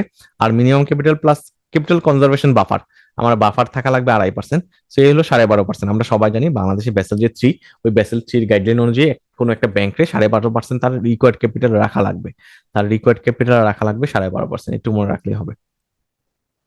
আর আমার ভাইয়া, হ্যাঁ, এনবিএফ এর ক্ষেত্রেও কি সেম? এনবিএফআই এর গাইডলাইনটা আলাদা। এনবিএফ বেসেল 3 গাইডলাইন, আমরা এনবিএফআই শুধু না, বাংলাদেশে আমরা যে অ্যাসেট ম্যানেজমেন্ট কোম্পানি, আমাদেরও বেসেল ফলো করার দরকার হয়, কিভাবে এডিসি গাইডলাইন ফলো করার দরকার হয়। মার্চেন্ট ব্যাংক, ব্রোকারেজ হাউস, এখন ফাইন্যান্সিয়াল ইনস্টিটিউশন সবারই দরকার হয়। বাট এনবিএফআই যে এক্স্যাক্টলি বেসেল 3টাই ফলো করে, এটা ব্যাংকের জন্য, এনবিএফআই এর জন্য না, মনে হয় না। ওইটার জন্য এরকমই গাইডলাইন, একটু সেপারেট রুলস আছে আর কি। হ্যাঁ, একটু সেপারেট আছে, একটু ভেরি করতে পারে। সো লিকুইডিটি কাভারেজ রেশিও, এটা 100% বেশি হওয়া লাগবে। নেট স্টেবল ফান্ডিং রেশিও 100% বেশি হওয়া লাগবে। ঠিক আছে, এটা শুধু মনে রাখেন। আমরা এগুলো এই দুইটা ফর্মুলা দিয়ে দেখবো, আমি বোল্ড করে রাখছি যেগুলো, এগুলো ফর্মুলা দিয়ে দেখবো। লেভারেজ রেশিও, এটা আমার স্টেপ বাই স্টেপ বাড়ানো লাগবে। আমার 2023 সালে ছিল 3.25, এটা আমার 2026 সালে কিন্তু আমার 4% রাখা লাগবে। সো প্রত্যেকটা জিনিস আমি ফর্মুলা দিয়ে দেখাবো, খুব পাজেল হওয়ার দরকার নেই। আপনি শুধু এখানে মনে রাখেন, আমার মিনিমাম ক্যাপিটাল 10%, আমার মিনিমাম ক্যাপিটাল এবং ক্যাপিটাল কনজারভেশন বাফার মিলে হলো 12.5%। আমার লিকুইডিটি কাভারেজ রেশিও 100 অথবা 100 বেশি হওয়া লাগবে। আর নেট স্টেবল ফান্ডিং রেশিও আমার 100 চেয়ে বেশি হওয়াই লাগবে। আর হলো আমার লেভারেজ রেশিও হলো আমার ম্যাক্সিমাম 4% থাকা লাগবে 2026 সালে গিয়ে। এবার আসি আমার টায়ার 1 ক্যাপিটাল এবং টায়ার 2 ক্যাপিটাল ডিফারেন্স, এটা পরীক্ষা এসে থাকে, এটা এটা কিন্তু খুব খুব ইম্পর্টেন্ট একটা পড়া। সো আমরা অলরেডি কিন্তু ডিফারেন্স গুলো বুঝে ফেলছি, তাই না? টায়ার 1 ক্যাপিটাল হলো কোর কোর ক্যাপিটালের পার্ট, এবং এটাতে আমার কোর ক্যাপিটাল গুলো থাকে, গোয়িং কনসার্ন থাকে। টায়ার 2 হলো সাপ্লিমেন্টারি ক্যাপিটালের পার্ট, যেগুলো শর্ট টাইমের জন্য লোন নেওয়া হয়। সোর্সটা কি? আমার এটার সোর্স ছিল কমন ইকুইটি। আপনি কয়েকটা কম্পোনেন্ট লিখে দিলেন, আমার পেইড আপ, আমার কমন ইকুইটি টায়ার 1 এবং এডিশনাল টায়ার 1 হলো টায়ার 1 ক্যাপিটালের পার্ট। আপনার কমন ইকুইটি টায়ার 1 এর ভিতরে আপনি paid up capital, written earning, reserve, general reserve, আপনি কয়েকটা কম্পোনেন্ট লিখে দিলেন অথবা সবগুলো কম্পোনেন্ট লিখলেন, তাহলে এক্সামিনার বুঝবে যে আপনি পারেন জিনিসটা, ঠিক আছে? আর টায়ার 2 এর ক্যাপিটালের কম্পোনেন্ট গুলো আপনি লিখে দিলেন, ওখানে আমার কি ছিল? সাবরেন ডেট ছিল, তারপর আমার কি ছিল? আমার সাবরেন ডেটের সাথে জেনারেল রিজার্ভ প্রভিশন ছিল, জেনারেল প্রভিশন ছিল। 3 নাম্বার ডিফারেন্স হলো স্ট্রেংথ, আমার টায়ার 1 খুব স্ট্রং, একটু রাখলেও হবে। টায়ার 2 হলো একটু উইক। আপনি যদি একবারে না না বুঝেন, একটু মনে রাখলে হবে, ঠিক আছে? এটাই সেন্টেন্স আকারে লিখলেন আপনি। 4 নাম্বার হলো রোল। আমার আমার টায়ার 1 ক্যাপিটাল কিন্তু মেইন রোলটা প্লে করে আমার কোনো ইকোনমিক ক্রাইসিস সময়, খুব খারাপ সময় যখন যায়, তখন সে মেইন রোল প্লে করে থাকে। আর টায়ার 2 ক্যাপিটাল আমাকে এডিশনাল রোল প্লে করে থাকে, আপনি একটু লিখলে হবে। রেগুলেটরি অ্যাপ্রুভাল টায়ার 1 ক্যাপিটালের ক্ষেত্রে আমার কি, আমার এটা মাস্ট দরকার হয়, আমার ব্যাংকিং ব্যবসার জন্য দরকার হয়। যেমন পেইড আপ ক্যাপিটাল আমার 500 কোটি টাকা থাকা লাগবে, এটা মাস্ট ব্যাংকিং লাইসেন্স পাওয়ার সময় দরকার হয়। বাট আমার টায়ার 2 ক্যাপিটালে কিন্তু আমার কিন্তু এটা এডিশনাল রেগুলেটরি অ্যাপ্রুভাল দরকার হয়, বাট এটা কিন্তু পরবর্তীতে দরকার হয়, ব্যবসা শুরু করার সময় দরকার হয় না। সো এই ছিল আমার দুটা ডিফারেন্স, আপনি 5টা ডিফারেন্স লিখলেই হবে। আমার ক্যাপিটাল এডিকুইটি রেশিও, আমরা সবাই জানি একটা একটা সময় ছিল বেসেল টুতে এটাকে ক্যাপিটাল এডিকুইটি রেশিও বলা হতো। এখনো কিন্তু পরীক্ষায় লেখে ক্যাপিটাল এডিকুইটি রেশিও, কিন্তু আপনি বিশ্বাস করবেন না কেন যে আমার বেসেলের যে গাইডলাইন, বেসেল 3 যে বাংলাদেশ ব্যাংকের গাইডলাইন, ওইখানে কিন্তু এই শব্দটা নাই বললেই চলে। ক্যাপিটাল এডিকুইটি বলতে কিছু নাই, বাট আইবিবি আপনাকে যখন কোশ্চেন করে তখন ওরা কিন্তু ক্যাপিটাল এডিকুইটি রেশিও বলে। তো কি হয়েছে তাহলে? বেসেল 3 কি আসছে? বাংলাদেশ ব্যাংকের গাইডলাইনে ক্যাপিটাল এডিকুইটি রেশিওর জায়গায় কোনটা আসছে? Capital to risk weighted asset, CRAR, CRAR, যে ফর্মুলা শুরুতে যেটা লিখছি, হ্যাঁ, capital to risk weighted asset ratio. হ্যাঁ, একই কথা, দুইটা সেম জিনিসটা সেম। আমার ক্যাপিটাল এডিকুইটি রেশিও যে কথা, capital to risk weighted asset ratio same কথা, বাট আমার বেসেল সিতে শুধু বলা হয় capital to risk weighted asset ratio. তো এটা ফর্মুলাটা কি? আমার টোটাল এলিজিবল ক্যাপিটালটা আমি ভাগ দিব হলো কি, credit risk weighted asset, market risk weighted asset, operating risk weighted asset. So আমার কিন্তু শুরুতে একটু কনফিউজিং মনে হচ্ছে আবার এই জিনিসগুলা কি। হ্যাঁ, সো আমার আমার capital to risk weighted asset ratio বলি বা ক্যাপিটাল এডুকেশন রেশিও বলি, এটা আমরা সবাই জানি, তাই না? সো এটা ফর্মুলাটা আপনি সহজে মনে রাখেন। টোটাল ইলিজিবল ক্যাপিটাল, আমরা যা শিখে আসছি যে টায়ার 1 ক্যাপিটাল, 1 ক্যাপিটাল এবং টায়ার 2 ক্যাপিটাল, দুইটা যোগ করে আমি যোগ করে যা পাই, আমি যোগ করে যা পাবো, এটা হলো টোটাল এলিজিবল ক্যাপিটাল। এটাকে আমি ভাগ করবো কি, credit risk weighted asset, market risk weighted asset, operational risk weighted asset. তো আমাকে এই তিনটা জিনিস আমরা পরবর্তী স্লাইডে শিখবো যে আসলে রিস্ক ওয়েটেড অ্যাসেট কিভাবে ক্যালকুলেট করে, এই জিনিসটা আমরা শিখবো। আপনারা একটু, আজকে ক্লাসটা আমার 2.5 ঘন্টা যেতে পারে, সো আপনারা একটু ধৈর্য ধরে থাকবেন। আর ইমার্জেন্সি থাকলে আপনি পরে রেকর্ডিং শুনবেন, প্লাস আমার ক্লাসটা স্মুথলি শেষ করার জন্য সুযোগ দিবেন, ঠিক আছে? কারণ ক্লাসটা যেহেতু সাবজেক্টটাও লেন্দি, ক্লাসটাও লেন্দি, বাট আমরা প্রত্যেকটা জিনিস টু দ্য পয়েন্টে শিখবো। আমি একটু এটা কনফার্ম করতেছি, প্রত্যেকটা জিনিস আমি ধরে ধরে শিখাবো আপনাদেরকে, ঠিক আছে? সো আপনি এদের শুধু মনে রাখেন, ফর্মুলাটা মনে রাখেন, আমরা পরবর্তীতে ডিটেল আমরা দেখতেছি, ঠিক আছে? আমরা পরবর্তীতে ডিটেল দেখতেছি, ফর্মুলাটা জাস্ট শুধু মনে রাখেন। তো এবার আসি রিস্ক ওয়েটেড অ্যাসেট কি, আমরা নিচে দেখছিলাম না, ফর্মুলার নিচে দেখছিলাম risk weighted asset. So risk weighted অ্যাসেটটা কি? রিস্ক ওয়েটেড অ্যাসেটের মূল কথা হলো যে আমার রিস্ক ওয়েটেড অ্যাসেটের মূল কথা হলো আমার কি, যে ওখানে ছিল credit risk weighted asset, market risk weighted asset, operation risk weighted asset. আমরা এখানে শুধু ক্রেডিট রিস্ক ওয়েটেড অ্যাসেটটা ক্যালকুলেট করব, মার্কেট এবং অপারেশন রিস্ক ওয়েটেড অ্যাসেট দরকার নাই আপনার ম্যাথের জন্য, ম্যাথে এটা আসবে না। ক্রেডিট রিস্ক ওয়েটেড অ্যাসেটের ফর্মুলা কি? Exposure amount. এক্সপোজার অ্যামাউন্ট আসলে কিছুই না, এটা লোনের অ্যামাউন্ট। আপনি যদি 100 টাকা লোন দেন, এটা হলো আপনার এক্সপোজার, ওইটাকে আমি এক্সপোজার বলা হয়। এই টার্মগুলো আমার কাছে কনফিউজিং মনে হইতো, আপনাদের পড়াইতে গিয়ে আমি অনেক ক্লিয়ার হয়ে গেছি, আমার কাছে কোনো কনফিউশন নাই, আপনিও কনফিউজড হবেন না। আর হলো রিস্ক ওয়েট। এখন রিস্ক ওয়েটটা কিভাবে ক্যালকুলেট করবো? আপনি সিম্পলি মনে রাখেন, আমি যদি খারাপ কাস্টমারকে লোন দিই, এটা রিস্ক ওয়েটটা বেশি হয়, ভালো কাস্টমারকে লোন দিলে রিস্ক ওয়েট কম হয়। আমি এইটুকু জিনিস মনে রাখেন, তাইলেই হবে। আমরা তো সামনে এক্সাম্পলে যাচ্ছি, আপনার সিম্পলিসিটির জন্য কিন্তু আমি এক্সাম্পলও নিয়ে আসছি। সো আমি যেহেতু এটা নিয়ে কাজ করছি, সো এটা মানে আমি ভালো জানি, সো আমি কিন্তু কিছু এক্সাম্পল নিয়ে আসছি। So risk weighted asset calculate করার আমি সো এখানে দেখেন, আমার রিক্স ওয়েট আমি অলরেডি যেটা বলছিলাম, ভালো কাস্টমারকে লোন দিলে আমার রিক্স ওয়েট কম, খারাপ কাস্টমারকে লোন দিলে রিক্স ওয়েট বেশি। এই যে ক্লেম অন কর্পোরেট, আমি যে কোম্পানিগুলোকে লোন দিচ্ছি, কর্পোরেট লোন দিচ্ছি, যদি আমি ভালো পার্সেন্ট কাস্টমারকে লোন দিই, ট্রিপল A কে যদি লোন দিই, ওইটা রিক্স ওয়েট হলো 20%। আর যদি আমি ট্রিপল C কে লোন দিই, তখন হলো 125%। ঠিক আছে? সো একটু মনে রাখেন, এই স্লাইডে শুধু একটু মনে রাখেন, আমি যেখানে দুইটা যতটুকু মনে রাখতে বলতেছি একটু মনে রাখেন, এর বেশি মনে রাখার দরকার নাই, কারণ আপনাকে আমি আস্তে আস্তে স্লোলি কিন্তু আগাচ্ছি। হ্যাঁ, সো আমি শুধু ওটুকু মনে রাখেন। আমার claim fully secured by residential property, আমরা যে মর্গেজ লোন নেই, হাউস লোন গুলা নেই, হাউস লোনের হলো রিস্ক রেটের মাত্র 50%। এই কারণে কিন্তু আইবিডিসি কিন্তু এখন হাউস লোনে গেছে, ব্যাংক হাউস লোন দিতে কমফোর্ট ফিল করে। আপনি হাউস লোন কিন্তু কেউ দেয় না, এরকম কোনো কোম্পানি নাই। সো হাউস লোন কেন সিকিউর? কারণ তার এগেনস্টে আপনি ফ্ল্যাটটাকে মর্গেজ রাখতেছেন, আপনি লোন রিপে করতে না পারলে আপনার ফ্ল্যাটটা বিক্রি করে ব্যাংক টাকা আদায় করতে পারবে। ঠিক আছে? তো এটা রিস্ক রেট হলো 50%, এটা রিস্ক রেট কম। কনজিউমার ফাইন্যান্সের রিস্ক রেট হলো 100%, আমরা যে স্যালারি লোন নিচ্ছি এটা 100%। এবং ক্যাপিটাল মার্কেট এক্সপোজার হলো আমি যদি শেয়ার কিনি ওটা 125%। ঠিক আছে? তো এই শুধু রিস্ক রেট গুলো জানেন তাইলেই হবে। সো আমি একটু যদি পেছনে চলে যাই, আমি যদি একটু পেছনে যাই, তাহলে আমরা একটু ডিভিশন দিই, না পড়াগুলো আপনি পারবেন না। আজকে দরকার 3 ঘন্টা পড়াবো, আপনি শুধু থাকেন আমার সাথে, দেখবেন প্রত্যেকটা জিনিস আমি ক্লিয়ার করে দিচ্ছি। ঠিক আছে? দৌড়ে দৌড়ে ক্লিয়ার করে দিচ্ছি। তো আমরা এই পর্যন্ত কি শিখলাম? আমি আমি এই পর্যন্ত কি শিখলাম একটু দেখেন। আমি ক্যাপিটাল টু রিস্ক ওয়েটেড অ্যাসেটের ফর্মুলা শিখলাম, যেখানে উপরে টোটাল এলিজিবল ক্যাপিটাল ছিল, নিচে credit risk weighted asset, market risk weighted asset, operation risk weighted asset ছিল। তো আমরা শুধু ক্রেডিট রিস্ক ওয়েটেড অ্যাসেটটা নিয়ে কাজ করতেছি, ক্রেডিট রিস্ক ওয়েটেড অ্যাসেটের ফর্মুলাটা শিখতেছি। ঠিক আছে? তো আমার রিস্ক ওয়েটেড অ্যাসেট আমার কি? রিস্ক ওয়েটেড অ্যাসেট হলো, আমি এখানে তো আমার রিস্ক ওয়েটেড অ্যাসেটটা কি এটা দেখছি। রিস্ক ওয়েটেড অ্যাসেট হলো এক্সপোজার অ্যামাউন্ট, মানে লোনের amount divided by risk weight. Risk weight কি জিনিসটা এটা কিন্তু আমি অলরেডি দেখছি। ঠিক আছে? রিস্ক ওয়েট হলো আমার ডিপেন্ড করবে আমি কি টাইপের লোন দিচ্ছি, ওইটার উপর বেস করে আমি একটা রিস্ক ওয়েট পাচ্ছি। তো আমরা এবার একটা ম্যাথ করে ফেলবো একবারে, আমি আমি অঙ্কে ঢুকে যাব, ম্যাথে ঢুকে যাব, যে এখন আমরা যা শিখছি এটা অ্যাপ্লাই করবো। ঠিক আছে? সো রিস্ক ওয়েটেড অ্যাসেট, আমি এক্স একটা ব্যাংক, এক্স ব্যাংকের আমি একটা এক্সাম্পল নিচ্ছি, এবং ওয়াই ব্যাংকের একটা এক্সাম্পল নিচ্ছি। তো এক্স ব্যাংকের কি, সে 100 টাকা লোন দিছে, এক্সপোজার অ্যামাউন্ট হলো 100 টাকা, সে 100 টাকা লোন দিচ্ছে কোনো কাস্টমারকে, যেটা রিস্ক ওয়েট হলো 50%। ধরেন মর্গেজ লোন দিছে, যেটা রিস্ক ওয়েট 50%, আমি বলতেই পারি মর্গেজ লোন দিছে সে, এটা রিস্ক ওয়েট 50%। তো তার রিস্ক ওয়েটের অ্যাসেট কত দাঁড়াচ্ছে? 50 টাকা দাঁড়াচ্ছে, তাই না? সো আমরা capital to risk weighted asset ratio ফর্মুলাতে দেখছিলাম না, total eligible capital divide by credit risk weighted asset. So এই ফর্মুলাতে যদি ডেটা বসাই, আমি ধরে নিই যে তার এক্স ব্যাংকের হলো টোটাল এলিজিবল ক্যাপিটাল 10 টাকা, আর তার ক্রেডিট রিস্ক ওয়েটেড অ্যাসেট আমরা অলরেডি পাইছি 50 টাকা। সো 50 টাকা যদি নিচে বসাই, তার কিন্তু capital to risk weighted asset ratio 20%। এই 20% মানে কি? এটা হলো আমার ক্যাপিটাল এডিকুয়েসি রেশিও, যে আমার 12.5% থাকা দরকার ছিল, এই এক্স ব্যাংকের আমার ক্যাপিটাল এডিকুয়েসি রেশিও হলো 20%। ঠিক আছে? 20%। সো খুব সহজ না জিনিসটা, আমরা যদিও ব্যাচেলর অনেক ভয় পাইতাম, ব্যাচেলর ম্যাথটা অনেক ভয় পাইতাম, আমি কিন্তু স্লোলি স্লোলি আপনাকে শিখে দিচ্ছি যে জিনিসটা কিন্তু খুব সহজ। আমি পাইলাম 20%, এখানে কারো কোনো কনফিউশন থাকার কথা না। সো আমি এই সেম আমার টোটাল এলিজিবল ক্যাপিটাল 10 টাকা, আমার এক্সপোজার অ্যামাউন্ট লোনের অ্যামাউন্ট হলো আমার কি, আমার 100 টাকা, সেম ফিগার গুলা দিয়ে আমি ওয়াই ব্যাংকের একটা এক্সাম্পল দিব, যে ওয়াই ব্যাংকে কি হয়েছে, যে ওয়াই ব্যাংকের সেম তার আমার আমার পেড আপ ক্যাপিটাল 10 টাকা, আমার আমার এক্সপোজার অ্যামাউন্ট 100 টাকা, বাট সে কি করছে, খারাপ কাস্টমারকে লোন দিছে, রিক্স ওয়েট বেশি, 125%। কেন? সে খারাপ কাস্টমারকে লোন দিছে, ট্রিপল সি কে লোন দিছে, সে খারাপ কাস্টমারকে লোন দেওয়ার কারণে তার এক্সপোজার অ্যামাউন্ট রিক্স ওয়েটেড অ্যাসেট হয়ে গেছে, 125 টাকা। তো আমি যদি এই রিক্স ওয়েটেড অ্যাসেট আমি পাইছি 125 টাকা, আমার ক্যাপিটাল হলো 10 টাকা, আমি যদি ফর্মুলাতে বসাই আমি পাচ্ছি মাত্র 8%।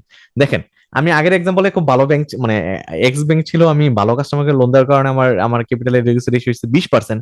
আমি এই যে ওয়াই ব্যাংকের ক্ষেত্রে খারাপ কাস্টমারকে লোন দেওয়ার জন্য হয়ে গেছে 8%।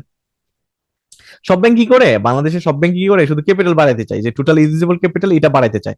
সে আমার বোনাস শেয়ার দিচ্ছে, আমার সে পেড আপ বাড়াচ্ছে, সাবরেন বন্ড ইস্যু করতেছে, পার্সোনাল বন্ড ইস্যু করতেছে, সবাই এটাকে ফোকাস করতেছে, আমার খুব কষ্ট লাগে, বুঝছেন? ব্যাংকগুলো যদি ভালো কাস্টমারকে লোন দিত, ভালো রেটেড কাস্টমারকে লোন দিত, এনপিএল যদি কমাইতে চেষ্টা করতো, বাংলাদেশ ব্যাংক যদি স্ট্রং হইতো, যে তুমি বেসেল মানো, ঠিক আছে, বেসেল মানো শুধু ক্যাপিটাল, আমার তো দুইভাবে বাড়াইতে পারি, আমি উপরেরটাও বাড়াইতে পারি, নিচেরটাও কমাইতে পারি, দুইভাবে ম্যানেজ করতে পারি।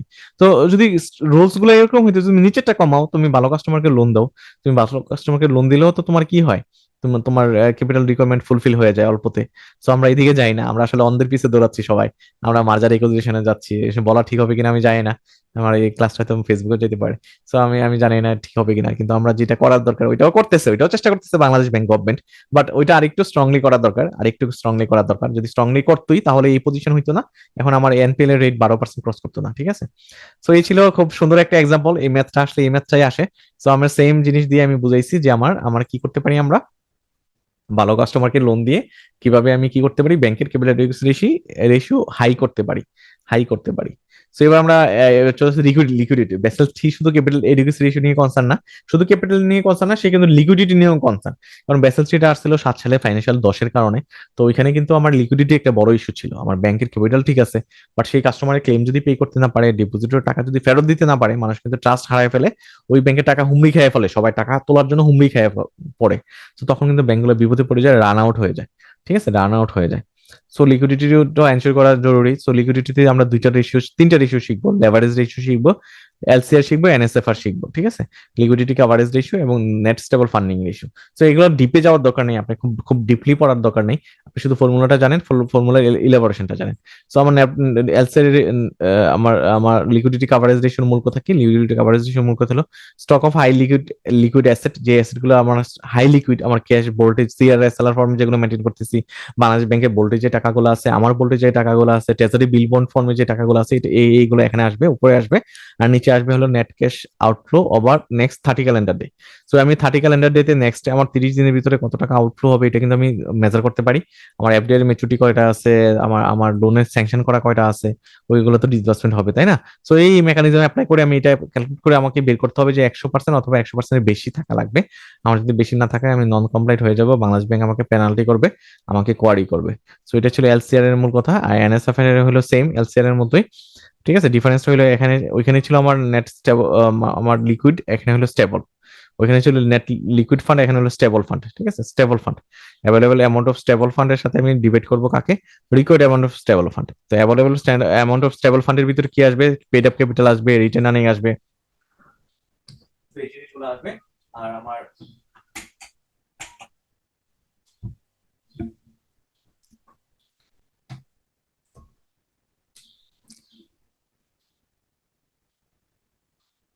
সো যেটা বলতেছিলাম যে আমার অ্যাভেলেবল অ্যামাউন্ট অফ স্টেবল ফান্ডের ভিতরে আমার চার্জারটা ঠিক ছিল না, সো চার্জার চার্জ শেষ হয়ে গেছে। সো আমার অ্যাভেলেবল স্টেবল ফান্ডের ভিতরে আমার আসবে পেড আপ ক্যাপিটাল, আর রিকোয়ার্ড অ্যামাউন্ট অফ স্টেবল ফান্ডের ভিতরে আসবে আমার আমার যদি ফাইন্যান্সিয়াল ক্রাইসিস হয় তখন আমার কত টাকা টাকার দরকার হবে ব্যাংকটাকে ঠিক রাখার জন্য। সো এটা 100% বেশি টাকা লাগবে। এই ছিল আমার এলসিআর এনএসএফ এর কথা। লেভারেজ রেশিওর কথা আমি বলি, লেভারেজ রেশিওটা আমি আপনাকে সহজ করে বলে দিই। লেভারেজ রেশিও হলো মূল কথা হলো, লেভারেজ রেশিওর মূল কথা হলো আমি যে লোন দিছি, একটা ব্যাংক যে লোন দিছে, আমি যদি আরেকটু ডিপলি বলি, একটা প্র্যাকটিক্যাল লাইফ নিয়ে অ্যানালাইসিস করি, আমরা তো অ্যানালিস্ট, মার্কেট অ্যানালিস্ট, আমরা প্রত্যেকটা ব্যাংক স্টাডি করি। বাংলাদেশে যেমন ব্র্যাক ব্যাংকের লোন পোর্টফোলিও হলো 40,000 কোটি টাকা, ইসলামী ব্যাংকের লোন পোর্টফোলিও মোর দেন 1 লক্ষ কোটি টাকা। তো প্রত্যেকটা ব্যাংকের যে লোনের যে পরিমাণটা, ওইটা কিন্তু খুব বড় একটা অ্যামাউন্ট।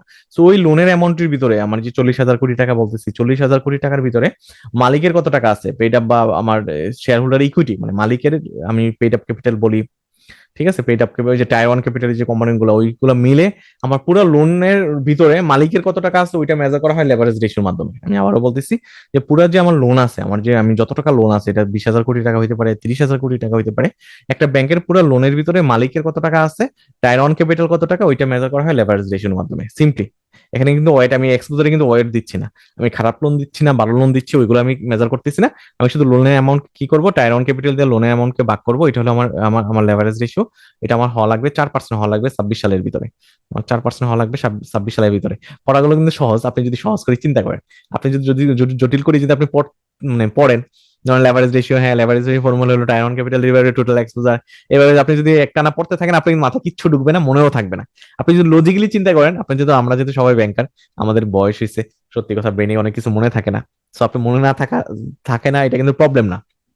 ঠিক আছে, সবারই থাকে না, ম্যাক্সিমাম এটা থাকে না। তো মনে থাকে না, এটা প্রবলেম না। এটাকে ওভারকাম করার জন্য আপনি টেকনিক অ্যাপ্লাই করবেন। আপনি আমার কথাগুলো মনে রাখবেন, টেকনিক গুলো মনে রাখবেন, কনসেপ্টটা মনে রাখবেন। কনসেপ্ট মনে থাকলে লেখা কোনো ম্যাটার না, আপনি অটোমেটিক লেখা চলে আসবে দেখবেন। আপনি যদি জিনিস জানেন, একটা জিনিস বিশ্বাস রাখেন, আপনি যদি জিনিস জানেন, আপনি অবশ্যই পরীক্ষা খাতায় বসতে পারবেন। আপনি যদি নাই জানেন, আপনি পরীক্ষা খাতায় কিন্তু বসতে পারবেন না। বলি না আমরা বানায় লেখা, বানায় লেখার জন্য কিন্তু আপনার কনসেপ্ট থাকা লাগবে। আপনি যদি জিনিসই না জানেন, আপনি কি বানায় লিখবেন, তাই না? তো জিনিসগুলো আপনার মাথায় থাকা লাগবে। তো আপনাদের সহজ করে বলে দিচ্ছি, আপনি জিনিসগুলো অবশ্যই মনে রাখবেন। তো আমরা আমাদের বেসেলের পড়া শেষ, আমরা বেসেল নিয়ে অনেক পড়া পড়ছি, একটা এক্সাম্পলের মাধ্যমে পড়ছি। আশা করি সবাই ক্লিয়ার হয়েছেন। এবার আসি আমরা সিআরআর এসএলআর, এই যে দুটা টার্ম সবার কাছে পরিচিত। সো আপনি যদিও খুব পরিচিত, বাট পরীক্ষা আসলে আমরা পাজল হয়ে যাই। সো আপনি একটু কিছু টেকনিক অ্যাপ্লাই করে কিছু কি পয়েন্ট মনে রাখেন সিআরআর এসএলআর ক্ষেত্রে। যে ডেফিনিশনে কি বলছে সিআরআর কোনটা, যে আমি যে টাকাটা ক্যাশ ফর্মে বাংলাদেশ ব্যাংকে রাখি, আমার ডিপোজিটের যে ডিপোজিট যত টাকা হচ্ছে, আমি আরো যদি সহজ করে বলি, আমার ব্যাংকে যে ডিপোজিট যত টাকা আসতেছে, ডিপোজিটের যে পোর্শনটা, এটা 4% বর্তমানে বাংলাদেশে, এই 4% আমি বাংলাদেশ ব্যাংকে ক্যাশ ফর্মে রাখতেছি বাংলাদেশ ব্যাংকের বোল্টে। ঠিক আছে, ওইটা হলো আমার সিআরআর। এসএলআর কোনটা? যে আমি cash plus government security, treasury bill bond এবং আমার গোল্ড, স্বর্ণ, ওই আকারে ইজিলি লিকুইড ফর্মে যেটা রাখতেছি, ওইটা হলো আমার এসএলআর। তো এটা পারপাসটা কি? আমার সিআর এর পারপাস কি? আমার লিকুইডিটি এনশিওর করা। আমার ডিপোজিটরে যদি আমার কাছে টাকা চায়, আমি যদি টাকা যাতে দিতে পারি, ওই কারণে আমি সিআর মেনটেন করে থাকি। আর এসএলআর কেন মেনটেন করে থাকি? আমি মেনটেন করি ব্যাংকের স্টেবিলিটি এনশিওর করার জন্য, যে হ্যাঁ আমি একটা স্টেবল ব্যাংক, আমার কখনোই সমস্যা হবে না। 3 নম্বর হলো কম্পোনেন্ট। আমার সিআর কম্পোনেন্ট অলরেডি আমি বলে ফেলছি ডেফিনেশনে। আপনি একবার ডেফিনেশনে বললে যে পরবর্তী পয়েন্টে লিখতে পারবেন না, জিনিসটা কিন্তু ওইরকম না। আপনি ডেফিনেশনে যে পয়েন্টগুলো লিখবেন, এগুলো কিন্তু আপনি সিগমেন্ট করে কেটে কেটে কেটে কেটে আপনি 3টা ভাগে ভাগ করে ফেলবেন। ঠিক আছে, তো কম্পোনেন্ট গুলো কি কি? সিআর অলরেডি জানি আমরা, ক্যাশ আমরা বাংলাদেশ ব্যাংকে ক্যাশ ফর্মে রাখি সিআর 4%। সিআর 4% মানে হলো, আপনি সহজে মনে রাখেন, 100 টাকা ডিপোজিট পেলে 4 টাকা আমাকে বাংলাদেশ ব্যাংকের বোল্টে পাঠিয়ে দেওয়া দরকার হয়। ঠিক আছে, আর এসএলআর কি? ক্যাশ আছে, ক্যাশের সাথে আমার ট্রেজারি বিল আছে, ক্যাশের সাথে আপনার ট্রেজারি বিল আছে, একটু মনে রাখতে হবে। স্বর্ণ আছে, স্বর্ণ বর্তমানে বাংলাদেশে ইউজ হয় না, স্বর্ণ ওই পরিমাণে নাই, স্বর্ণ নাই বললেই চলে। ঠিক আছে, 4 নম্বর হলো ফ্লেক্সিবিলিটি। আমার আমার এই ক্যাশ সিআর একটা কোনো আর্ন হয় না, আমি ক্যাশ ফর্মে রাখতেছি বাংলাদেশ ব্যাংকে, ওইটা এগেনস্টে আমাকে কোনো ইন্টারেস্ট দিচ্ছে না, কোনো আর্নিং হচ্ছে না। হ্যাঁ, আমার কিন্তু আবার এসএলআর এগেনস্ট কিন্তু আর্ন করতেছে। আমি ট্রেজারি বিল কিনতেছি, ট্রেজারি বিলের রেট কিন্তু 12% বর্তমানে, বুঝছেন? সো বিল কিনে কিন্তু আমি লোন না দিয়ে, মানুষকে লোন না দিয়ে কিন্তু বিল কিনে ফেলে রাখতে পারি। তো রেট কত? সিআর এর রেট হলো 4%, অলরেডি বলে ফেলছি। এসএলআর হলো 13%, আর ইসলামী ব্যাংক যদি হয়, শরিয়া ব্যাংক যদি হয়, এটা হলো আমার 5.5%। Restriction on buying of share, আমার ব্যাংকিং কোম্পানি অ্যাক্ট, আমি এগুলো না ভিতরে পড়াবো না, এগুলো আপনাকে কনসেপ্টটা ঢুকাই দিব মাথায়, আপনি কনসেপ্ট থেকে লিখতে পারবেন। Restriction on buying of share, আপনার ব্যাংকিং কোম্পানি অ্যাক্টে বলা আছে, আমার মালিকরা, হ্যাঁ, আমার ব্যাংকের যারা মালিক, যারা ডিরেক্টর, যারা ওন করতেছে ব্যাংকটা, ওইটা চাইলেই তারা কি করতে পারবে না? শেয়ার কিনতে পারবে না সেকেন্ডারি মার্কেট থেকে। যদি কিনতে চায়, তখন অবশ্যই ডিক্লারেশন দেওয়া দরকার হবে। সে সিকিউরিটিজ কমিশনে যাবে, বলবে যে আমি আমি মালিক এই ব্যাংকের, আমি কিছু শেয়ার কিনতে চাই, আমাকে শেয়ার কেনার সুযোগ দাও। তো তখন কি করবে? ওই ব্যাংকের মালিক কি করবে? তাকে শেয়ার কেনার সুযোগ দিবে, সিকিউরিটিজ কমিশন অ্যাপ্রুভাল দিবে, ওটা ডিএসএ নিউজ আকারে যাবে, তখন সে কিনতে পারবে, আদারওয়াইজ সে কিন্তু কিনতে পারবে না। ঠিক আছে, আর কি করতে পারবে না? 5%-এর বেশি সে কখনোই কিনতে পারবে না। 5%-এর বেশি শেয়ার তাকে অ্যালাউ করা হবে না। এক নামে 5%-এর বেশি শেয়ার কিনতে অ্যালাউ করা হয় না কোনো ব্যাংকের। 5%-এর বেশি শেয়ার কিনতে বলা হয় না। তো এটা ছিল আমার রেস্ট্রিকশন অফ বাই শেয়ার আমার লিস্টেড কোম্পানির ক্ষেত্রে। আমার এখন যাচ্ছে restriction on loan and advance. আমার লোন এন্ড অ্যাডভান্সের রেস্ট্রিকশন গুলো কি কি ডিরেক্টরের ক্ষেত্রে? ঠিক আছে, তো এখানে সিম্পলি মনে রাখেন, আমার ব্যাংকিং কোম্পানি একটা বলা আছে যে আপনার ব্যাংকিং এর মালিক যারা, ওরা চাইলেই কি করতে পারবে না? লোন নিতে পারবে না। চাইলেই ওরা লোন নিতে পারবে না, কোলাটেরাল ছাড়া লোন নিতে পারবে না, তাদের মালিকানাধীন কোনো কোম্পানিতে লোন নিতে পারবে না। ওরকম অনেকগুলো রেস্ট্রিকশন আছে। সো এই রেস্ট্রিকশন গুলা আপনি পড়বেন। ঠিক আছে, তারপর হলো restriction on the respect relief of loan. আপনি লোন নিলেন কোনোভাবে, হয়তো আপনি আপনি মালিক যারা আছে ওরা লোন নিচ্ছে, সবকিছু কমপ্লিট করে, হ্যাঁ, কোলাটেরাল দিছে, সবকিছু সিকিউরিটি মেজার করছে, হ্যাঁ, সবকিছু লোন দিছে। লোন দেওয়ার পরে সে তো বোর্ডে বসে, ব্যাংকের মালিক, সে কি চাইলে এটা মাফ করে দিতে পারবে বোর্ডে, যে হ্যাঁ এই লোনটা মাফে রিপে না করলেও হবে? কিন্তু না, এটা এটা সম্ভব না। এটা এটা এটা গভর্নমেন্ট অ্যালাউ করে না, যে আমার আমার মালিকদের যে লোনটা, ওই লোনটা কিন্তু চাইলেই সে রিলিফ নিতে পারে না, মাফ নিতে পারে না। এটা নিয়ে রেস্ট্রিকশন আছে। তো এটাই ছিল মূল কথা। তো এবার আমরা অনেকগুলো রেস্ট্রিকশন পড়তেছি, তাই না? রেস্ট্রিকশন অফ শেয়ার, ব্যাংকের মালিকরা চাইলে শেয়ার কিনতে পারে না। Restriction of relief of loan, loan দেওয়ার ক্ষেত্রে কি রেস্ট্রিকশন, লোন মাফ করার ক্ষেত্রে কি রেস্ট্রিকশন, 3টা পড়লাম, তাই না? এখন আসতেছি restriction as to payment of dividend. একটা ব্যাংক কখন একটা ব্যাংকে বাধা দেয়, ডিভিডেন্ড দিতে বাধা দেয়, যে তুমি চাইলেই ডিভিডেন্ড দিতে পারবা না, কখন বাধা দেয়? আমার যখন আমি কি করবো না, আমার প্রভিশন শর্টফল থাকবে, যখন আমার ব্যাসেলের যে আমি ক্যাপিটাল পড়ে আসছি 12.5%, আমার ক্যাপিটাল থাকা লাগবে। যদি 12.5% না থাকে, তখন কিন্তু আমি চাইলে লোন দিতে পারবো না। ঠিক আছে, তখন আমি চাইলে লোন দিতে পারবো না। তো এরকম দুই একটা ডিভিডেন্ড দিতে পারবো না, এরকম দুই একটা কেজে, আমি আবারও বলতেছি, কোন একটা ব্যাংক ডিভিডেন্ড দিতে পারবে না। 2টা কেজে, আমি স্পেসিফিক 2টা কেজের কথা বলে দিই, বাকিগুলো আপনার শিখে নেবেন। 2টা কেজ হলে আমি কি করতে পারি না, আমি যদি রিকোয়ার্ড ক্যাপিটাল না থাকে, আমি বলছি যে আমার আমার মিনিমাম ক্যাপিটাল 10%, আর আমার ক্যাপিটাল কনজারভেশন বাফার 2.5%, এই টোটাল 12.5% আমার ক্যাপিটাল, রিকোয়ার্ড ক্যাপিটাল রাখা লাগবে। আমি যদি ব্যাসেল অনুযায়ী ক্যাপিটাল না রাখতে পারি, আমি ডিভিডেন্ড দিতে পারবো না। ঠিক আছে, আরেকটা হলো প্রভিশন শর্টফল থাকলে, যে আমার ক্লাসিফাইড হয়ে গেছে, লোন এনপিএল হয়ে গেছে, বাট আমার প্রভিশন নাই 100%। আমরা সবাই জানি 100% প্রভিশন না থাকলে আমি কি করতে পারবো না? ডিভিডেন্ড দিতে পারবো না। আমাদের ব্যাংকের পড়া শেষ। আমরা আর ব্যাংক নিয়ে আর পড়াশোনা করবো না। ব্যাংকে আমরা বাংলাদেশ ব্যাংক পড়ছি। আমি যদি একটু পেছনে চলে যাই, বাংলাদেশ ব্যাংকের ফাংশন পড়ছি, বাংলাদেশ ব্যাংকের কিভাবে বোর্ড ফর্ম করে আমার মনে আছে, বুঝছেন, দেখি আপনাদের মনে আছে কিনা। বাংলাদেশ ব্যাংকে কিভাবে বোর্ড ফর্ম হয়, হ্যাঁ, গভর্নর থাকে, ডেপুটি গভর্নর থাকে, ডিরেক্টর থাকে, ওরা ফর্ম করে, ওদের কাজগুলো পড়ছি। তারপর বাংলাদেশ ব্যাংক সেন্ট্রাল ব্যাংকের ব্যাংকার হিসেবে কাজ করে, ব্যাংকের মানে তারপর সেন্ট্রাল ব্যাংক ব্যাংকারের ব্যাংক হিসেবে কাজ করে, গভর্নমেন্টের ব্যাংক হিসেবে কাজ করে, এটা পড়ছি। ল্যান্ডার অফ লাস্ট রিসোর্ট হিসেবে কাজ করে, ওইটা পড়ছি। হ্যাঁ, বাংলাদেশ ব্যাংকের আমরা মানিটারি পলিসি নিয়ে অনেক কথা বলছি।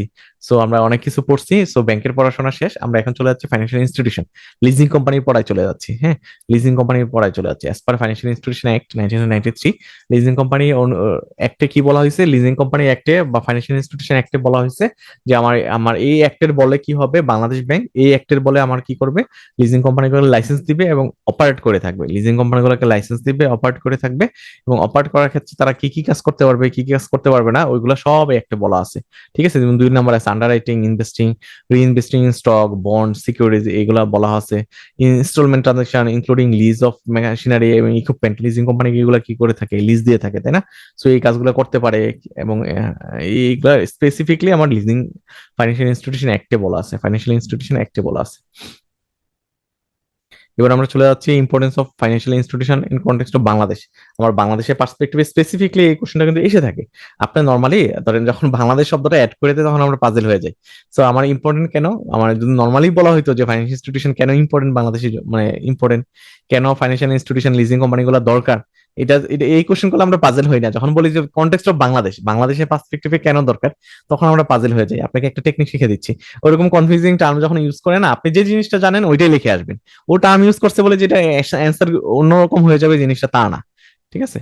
সো আমরা যে কোনো কিছু ইম্পর্টেন্সের ক্ষেত্রে কি, যে কোনো কিছু ইম্পর্টেন্সের ক্ষেত্রে, গুরুত্বর ক্ষেত্রে আমরা ভালো ভালো কথাগুলো বলি, পজিটিভ কথাগুলো বলি।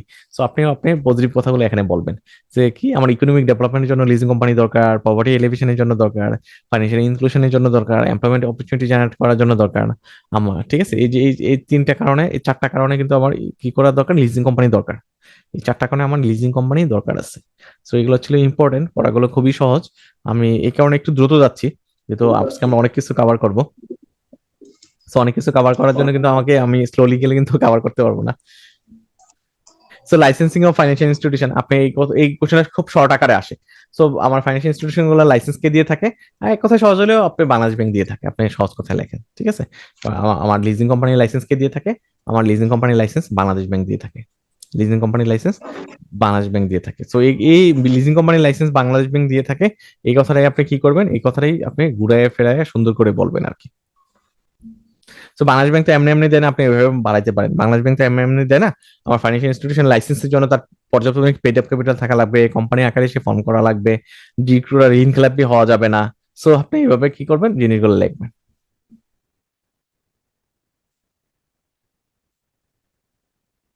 এবার সে পাওয়ার অফ বাংলাদেশ ব্যাংক, আমরা, আচ্ছা বাংলাদেশ ব্যাংকের পাওয়ার কি, এই জিনিসটা কি মানে কঠিন কোশ্চেন? কঠিন কোশ্চেন না। As per financial institution act অনুযায়ী, আমার লিজিং কোম্পানি অ্যাক্ট অনুযায়ী বাংলাদেশ ব্যাংকের পাওয়ার কি, সে কি করে, আমার এই যে আমি যদি খুব ব্রডার ভিউ পয়েন্ট থেকে বলি, সে কি করে লিজিং কোম্পানিগুলোকে মনিটর করে থাকে। সো মনিটর করতে গিয়ে সে কি করে, সে প্রথমে লাইসেন্স দেয়। হ্যাঁ, বাংলাদেশ ব্যাংকের পাওয়ার হলেও কাউকে সে ইচ্ছা করলে সে লাইসেন্স দেয়, লাইসেন্সের জন্য অ্যাপ্লাই করার জন্য আহ্বান করে, এবং যারা ক্রাইটেরিয়া ফুলফিল করে ওরা তাদেরকে লাইসেন্স দিয়ে থাকে। তারা কি করে থাকে, তারা কি কি কাজ করতে পারবে ওই রেস্ট্রিকশন গুলো দেয়, যে লিজিং কোম্পানি কি করতে পারবে কি করতে পারবে না, ওগুলো অ্যাসাইন করে দেয়। এবং আমার তারপর আরো কি করে, যে আমার লিজিং কোম্পানি গুলার মনিটর করে থাকে টাইম টু টাইম, তাদের ক্যাপিটাল মনিটর করে থাকে, তাদের লোন পোর্টফোলিও মনিটর করে থাকে, কত রেট গুলো মনিটর করে থাকে। ঠিক আছে, তাদের রিজার্ভ রিকোয়ারমেন্ট মনিটর করে থাকে, তাদের তো সিআরএসএলআর মেনটেন করা দরকার হয়। হ্যাঁ, সো সবকিছু মনিটর করে থাকে। ইন ডিটেল আপনি আমি যে কথাগুলো বলছি এগুলোই বলবেন, তাহলেই হয়ে যাবে। এবার আমরা অর্থনীতি ঋণ আদালতে চলে আসতেছি। আমাদের ব্যাংকে আমরা এখানে কিন্তু অলরেডি আমি কি কি ল কভার করছি আমি যদি একটু রিভিশন দিই। আমি কিন্তু বাংলাদেশ ব্যাংক অর্ডার 1972 পড়ে ফেলছি অলরেডি। আমি কিন্তু ব্যাংকিং কোম্পানি অ্যাক্ট 1991 পড়ছি। তারপর আমি ফাইন্যান্সিয়াল ইনস্টিটিউশন অ্যাক্ট 1993 পড়ছি। ঠিক আছে, এখন আমরা চলে আসতেছি যে অর্থনীতি আদালত। যে অর্থ ঋণ আদালত আমরা সবাই জানি এটা একটা সেপারেট আদালত আকারেই গঠন করা হয়েছে। আমার ফাইন্যান্সিয়াল ইনস্টিটিউশন গুলো যে মামলা হবে, এই মামলাগুলো অর্থ ঋণ আদালতে হবে। সো অর্থ ঋণ আদালতে মামলা হবে এবং এগুলা সলিউশন ওইখানেই হবে। এবং এটা সেপারেট আদালত কেন করা হয়েছে? যাতে লেনদেন না হয়। ধরেন কেউ টাকা দিচ্ছে না, কোনো কাস্টমার টাকা দিচ্ছে না, তার নামে আমি মামলা করলাম, ওটা যদি সলভ হইতে 5 বছর দরকার হয়, তাহলে তো আমি 5 বছর ধরে আমার লস হইলো, তাই না? তো যাতে এরকম না হয়, এই কারণে অর্থনীতি আদালত আনা হয়েছে। তো এই অর্থনীতি আদালতের আইনের 2003 সালে একটা অ্যামেন্ডমেন্ট আসছে। 3 সালে আসছে, 10 সালে আসছে, হ্যাঁ। 3 সালে অর্থনীতি আদালতের একটা অ্যামেন্ডমেন্ট আসছে, 10 সালে একটা অ্যামেন্ডমেন্ট আসছে। সো আমরা 3 সালের অ্যামেন্ডমেন্ট এবং 10 সালের অ্যামেন্ডমেন্ট দুইটাই এখানে পড়বো এবং খুব সুন্দরভাবে শেষ করবো। আমরা খুব দ্রুত যাব না, একটু একটু স্লোলি যাব, ঠিক আছে? সো 3 সালের কি কি অ্যামেন্ডমেন্ট ছিল আমি যদি একটু একটু ডিটেল বলি। আমার আমার আমার আমার সিম্পলিফাই করা হয়েছে। একটা সময় মামলা করাটা না জটিল ছিল।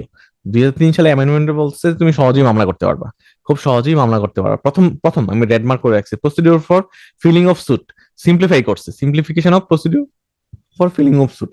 আমার কোনো ব্যাংকের কোনো কাস্টমার যদি টাকা পে না করতো, তখন মামলা করাটা খুব জটিল ছিল। আর 2003 সালে যে অ্যামেন্ডমেন্ট আসছে অর্থনৈতিক আদালত, ওটাতে খুব সহজ করে দিচ্ছে। 2 নম্বর হলো আমার ডকুমেন্ট এভিডেন্স। আমার এই যে আমার কি একটা সময় ছিল আমি আর্গুমেন্টের উপর বেসিস করে আমি কি করতাম, মামলা লড়তে হইতো। এখন বলছে 2003 সালে বলে দিছে, তো ডকুমেন্ট স্যার আমি কোনো কিছু শুনবো না, তুমি ডকুমেন্ট নিয়ে আসবা যে হ্যাঁ আমার কাছে লোন নিছে, তার এগেনস্টে সে আমাকে প্রমিসরি নোট দিছিল, সবকিছু সিকিউরিটি দিছিল, মর্টগেজ দিছিল, তুমি আমার টাকাটা আদায় করে দাও, তুমি রায় দাও।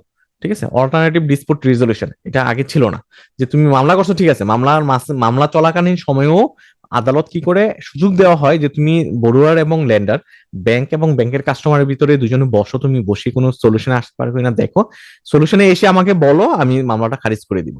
এটা আগে ছিল না। তারপর হলো change in limitation act 1908। So আমার লিমিটেশন অ্যাক্টেও কিছু চেঞ্জ আসছে, এটা আমরা সেপারেট একটা স্লাইডে পড়বো। 4 নম্বর হলো changes in doctrine of finality. So এই ডক্ট্রিন অফ ফাইনালিটির টার্মটা একটু জটিল মনে হয় আপনাকে, আমি সহজ করে দিচ্ছি। ডক্ট্রিন অফ ফাইনালিটির মূল কথা হলো আদালত একবার যদি রায় দিয়ে দেয় যে হ্যাঁ তুমি টাকা দাও, তাহলে ওইটাই ফাইনাল, এরপর আপিল করার সুযোগ থাকবে না। হ্যাঁ, no case to be filed until secure or sold and attempt to sold. কোনো ব্যাংক তোমার কাস্টমারের যে অ্যাসেট মর্টগেজ যে রেখে সে টাকাটা নিছিল, ওইটা তুমি সেল করার ট্রাই করতে হবে এবং কি করতে হবে, তুমি সিকিউরিটি আর সোল্ড এবং ট্রাই করে তুমি আমার কাছে আসবা। হ্যাঁ, তুমি ধর মর্টগেজ অ্যাসেট তোমার তো রাইট অলরেডি আছে, তুমি মর্টগেজ অ্যাসেট সেল করার রাইট কিন্তু আদালত অলরেডি দিয়ে দিয়েছে। তো তুমি মর্টগেজ অ্যাসেট ট্রাই করো, তুমি ওইটা সেল করার ট্রাই করো, যদি না আদায় করতে পারো তখন আমার কাছে আসো, আদালতে আসো, তার আগে আসবা না। ওইটা বলা হয়েছে 2003 সালের অ্যামেন্ডমেন্টে। ঠিক আছে, এখানে অকশন সেলের কথা বলা হয়েছে, 2003 সালের অ্যামেন্ডমেন্টে অকশন সেলের কথা বলা হয়েছে, অকশনটা জিনিসটা ইনক্লুড করা হয়েছে। সো এই ছিল আমার 2003 সালের আবেদনের। আরেকটা চেঞ্জ ছিল হলো আমার কি, আমার বিডার মাস্টার সাবমিট, এখানে অকশনে যে বিডিং টিডিং এর কিছু রুলস রেগুলেশন আছে, এগুলো একটু দেখে নিন। যে পার্সেন্টেজের কথা বলে দিছে যে আমি অকশনে তুমি সেল করতে পারবা তুমি ওই সম্পদটা, যে যে যে কাস্টমারের সম্পদটা। সো এটার ক্ষেত্রে তোমার বিডিং এ কিছু রুলস আছে, বিডিং এ তোমার কিছু মার্জিন সাবমিট করা লাগবে, ওই জিনিসগুলো এখানে বলা আছে। ঠিক আছে, সো এই ছিল আমার 2003 সালের অ্যামেন্ডমেন্ট। এখন আমরা পড়বো 10 সালেও আবার কি আরেকটা অ্যামেন্ডমেন্ট আছে, আরো স্মুথ করার জন্য মামলাগুলোকে। সবকিছু অ্যামেন্ডমেন্টের মূল কথা হলো স্মুথ করার জন্য, মামলাগুলো যাতে খুব দ্রুত নিষ্পত্তি হয়, ওই কারণে আসলে অ্যামেন্ডমেন্ট গুলো আনা। 2010 সালেরটা কিন্তু পরীক্ষায় আসছে গতবার। সো এটা আমি গতবারের পরীক্ষার সময় আমি স্টুডেন্টদের বলছিলাম যে 10 সালেরটা আসবে মাস্ট, আমার নোটেও ছিল। লাকিলি এটাই পরীক্ষায় আসছে। ঠিক আছে, ওইখানে কি ছিল, মর্টগেজ সেল, যে bank and financial institution can sell without power of attorney. যে আমার মর্টগেজ যে অ্যাসেট গুলা আমার কাছে বন্ধক রাখছো, যে অ্যাসেটটা, ওইটা আমি কি করতে পারি, আমি সেল করে দিতে পারি, সাথে সাথে সেল করতে পারি। এখানে পাওয়ার অফ অ্যাটর্নির কোনো ইস্যু নাই। আমি যেহেতু অলরেডি পাওয়ার পেয়ে গেছি, মর্টগেজের মাধ্যমেই তো আমি পাওয়ার পেয়ে গেছি। মর্টগেজ মানে কি, আমার কিন্তু গভর্নমেন্টের দলিলে গভর্নমেন্টের সাব রেজিস্ট্রার অফিসে গিয়ে মর্টগেজ করছি, আমার ব্যাংকের নামে আমি কিন্তু সম্পত্তিটা লিখে দিছি। তো আমি যদি পে না করি, ব্যাংক কিন্তু এটা রাইট রাখে। তো এখানে পাওয়ার অফ অ্যাটর্নি কোনো ইস্যু থাকবে না। Arbitration allow suit settlement at any stage. আমি কিন্তু এই আরবিট্রেট করতে পারি, যে আমার মামলা যে কোনো স্টেজে আমি সেটেল করে ফেলতে পারি। As execution suit must be filed within 1 year of decree. আমার ঘটনা ঘটার 1 বছরের ভিতরে মামলা করতে হবে, আদারওয়াইজ আদালত মামলা নিবে না। তুমি যদি ডিলে করো, ব্যাংক যদি অনেক পরে গিয়ে মামলা করে, ওইটা পুরানো ইস্যু হয়ে যায়। তো এখানে বলে দিছে তুমি মামলা করলে খুব দ্রুত করা লাগবে। নোটিশ পাবলিকেশন, এখানে নোটিশ পাবলিকেশন ইস্যু আছে। অবজেকশন ডিপোজিট, তো এখানে একটা ডিপোজিট রেটের একটা ব্যাপার আছে, অকশন সেল ডিপোজিট, অকশন সেলের ক্ষেত্রে ডিপোজিট রাখা লাগবে, এটা অবশ্য 2003 সালেও ছিল। তো ওইখানে যে যে যে অ্যামাউন্ট গুলো ছিল এখানে কিছু চেঞ্জ আনছে অকশনের ক্ষেত্রে। অকশনে অকশন কখন হয়, যখন ধরেন কোনো কাস্টমার টাকা দেয় না, তার সম্পদটা যখন আমি নিলামে তুলি সেল করার জন্য, ওইটা হলো অকশন। ওইখানে অকশনে অকশনে যারা পার্টিসিপেট করে ওদেরকে কিছু টাকা ডিপোজিট রেখে পার্টিসিপেট করার দরকার হয়। অকশনে যে যে কেউ চাইলেই পার্টিসিপেট করতে পারে না। ওই ডিপোজিটের কথা বলা আছে, পেমেন্ট টাইম লিমিট, আমার পেমেন্টের টাইম লিমিট বলা আছে 30 থেকে 90 ডেজ এর ভিতরে তুমি অকশন সেল ব্যালেন্স, আমার আমার অকশনে আমি একটা নিলামে আমি একটা সম্পদ কিনছি, কেনার পর আমি পেমেন্ট করি না এরকম হলে হবে না, আমাকে সাথে সাথে পে করা লাগবে 90 দিনের ভিতরে। আপিল টাইম, আমি আপিল করতে পারবো না একবারে তা না, আপিলের টাইম লিমিট বলে দেওয়া আছে। যে আমার একটা আদালত রায় দিয়ে দিছে যে হ্যাঁ তুমি তুমি টাকা দাও নাই, তোমার 6 মাসের জেল হবে, তোমার ফাইন্যান্সিয়াল পেনাল্টি হবে, এই রায়ের পরে আপিল করার জন্য টাইম লিমিট দিয়ে দিছে, এবং ইন্টারেস্ট রেটের কথা বলা আছে। সো এই জিনিসগুলো আমার 10 সালের অ্যামেন্ডমেন্ট বলা আছে, এটা আপনারা অবশ্যই দেখে নেবেন। যে আপিল, এই যে আমি আমি কি করতে পারি, রায় হওয়ার পরে যে আপিল, আপিলের আবার কিছু রেস্ট্রিকশন আছে, আপিল এবং রিভিশনে কিছু রেস্ট্রিকশন আছে, এটা আমরা ডিটেল পড়বো। ফিলিং এন্ড আপিল, আপিলের রিকোয়ারমেন্ট হলো কি, আমার 50% of degree amount before district জাজ। আমাকে কি করতে হবে, যে আমি যে আপিল করার আগে আমার যে লোনের অ্যামাউন্টে তার 50% পে করা লাগবে, না আমি আপিল করতে দিবে না। আমি আবারও ক্লিয়ার করে বলতেছি, আমি তো আপিল করবো, আমি তো কাস্টমার তো নর্মালি কি হয় যে ব্যাংক কি করে, কাস্টমারের নামে মামলা করে, কেন মামলা করে, যে সে টাকাটা ঠিকভাবে দিচ্ছে না। তো মামলা যখন রায় হলো যে তোমার 6 মাসের জেল বা 1 বছরের জেল, এবং পুলিশ কিন্তু দৌড়েও, অনেক কাস্টমার কিন্তু দৌড়ে জেলে নিয়ে যায় টাকা না দেওয়ার কারণে, ঠিক আছে। তো তার আপিল করার একটা সুযোগ আছে, একটা লিমিটেড টাইমের ভিতরে তুমি আপিল করতে পারবা। তো আপিল করার জন্য তুমি আপিল তো এমনি না পে করে করতে পারবে না, তোমাকে অবশ্যই একটা অ্যামাউন্ট পরিমাণ 50% লোনের অ্যামাউন্ট তুমি পে করে আপিল করতে হবে। তুমি টাকা পে করবে না, মামলা চালায় যাবা, আপিল করবা, ওই সুযোগটা দিচ্ছে না, হ্যাঁ তোমার। তারপর আপিলের ক্ষেত্রে settlement takes up to 90 days to from filing with possible 30 days extension. এখানে বলতেছে ধরেন আসলে আমি শুরুতেই বলছিলাম অর্থনীতি আদালতের মূল উদ্দেশ্যটাই হলো আমার টাইম লিমিট কমায় ফেলা মামলাগুলা। তো এখানে বলতেছে আপিল করলে যে আমি সারা জীবন আপিল আপিল আপিল করার পরে যে ওইটার রায় আবার অনেক টাইম নিব তা না, আদালতের একটা বাইন্ডিংস আছে। এইটা হলো আপিলের এই টাইম লিমিট হলো আদালতের জন্য। আদালত 90 ডেজ, ম্যাক্সিমাম 120 দিন সময় নিতে পারবে এটা সেটেলমেন্ট করার জন্য। আপিল করলে ওইটা সেটেলমেন্ট করার জন্য এর বেশি সময় নিতে পারবে না। এতে কি হয়েছে, ব্যাংকের সুবিধা হয়েছে, ব্যাংকের টাকাটা অনেক দিন পরে থাকে না, সে রায়টা পেয়ে যায় খুব দ্রুত। যেহেতু আইনই বলে দিছে, টাইম লিমিট সেট করে দিছে যে আদালত এতটির ভিতরে রায় দেওয়া লাগবে, সো এটা ব্যাংকের জন্য সুবিধা হয়েছে। তো এই ছিল আমাদের মডিউল এর আলোচনা। আমরা মডিউল এতে অনেক কিছু পড়ছি।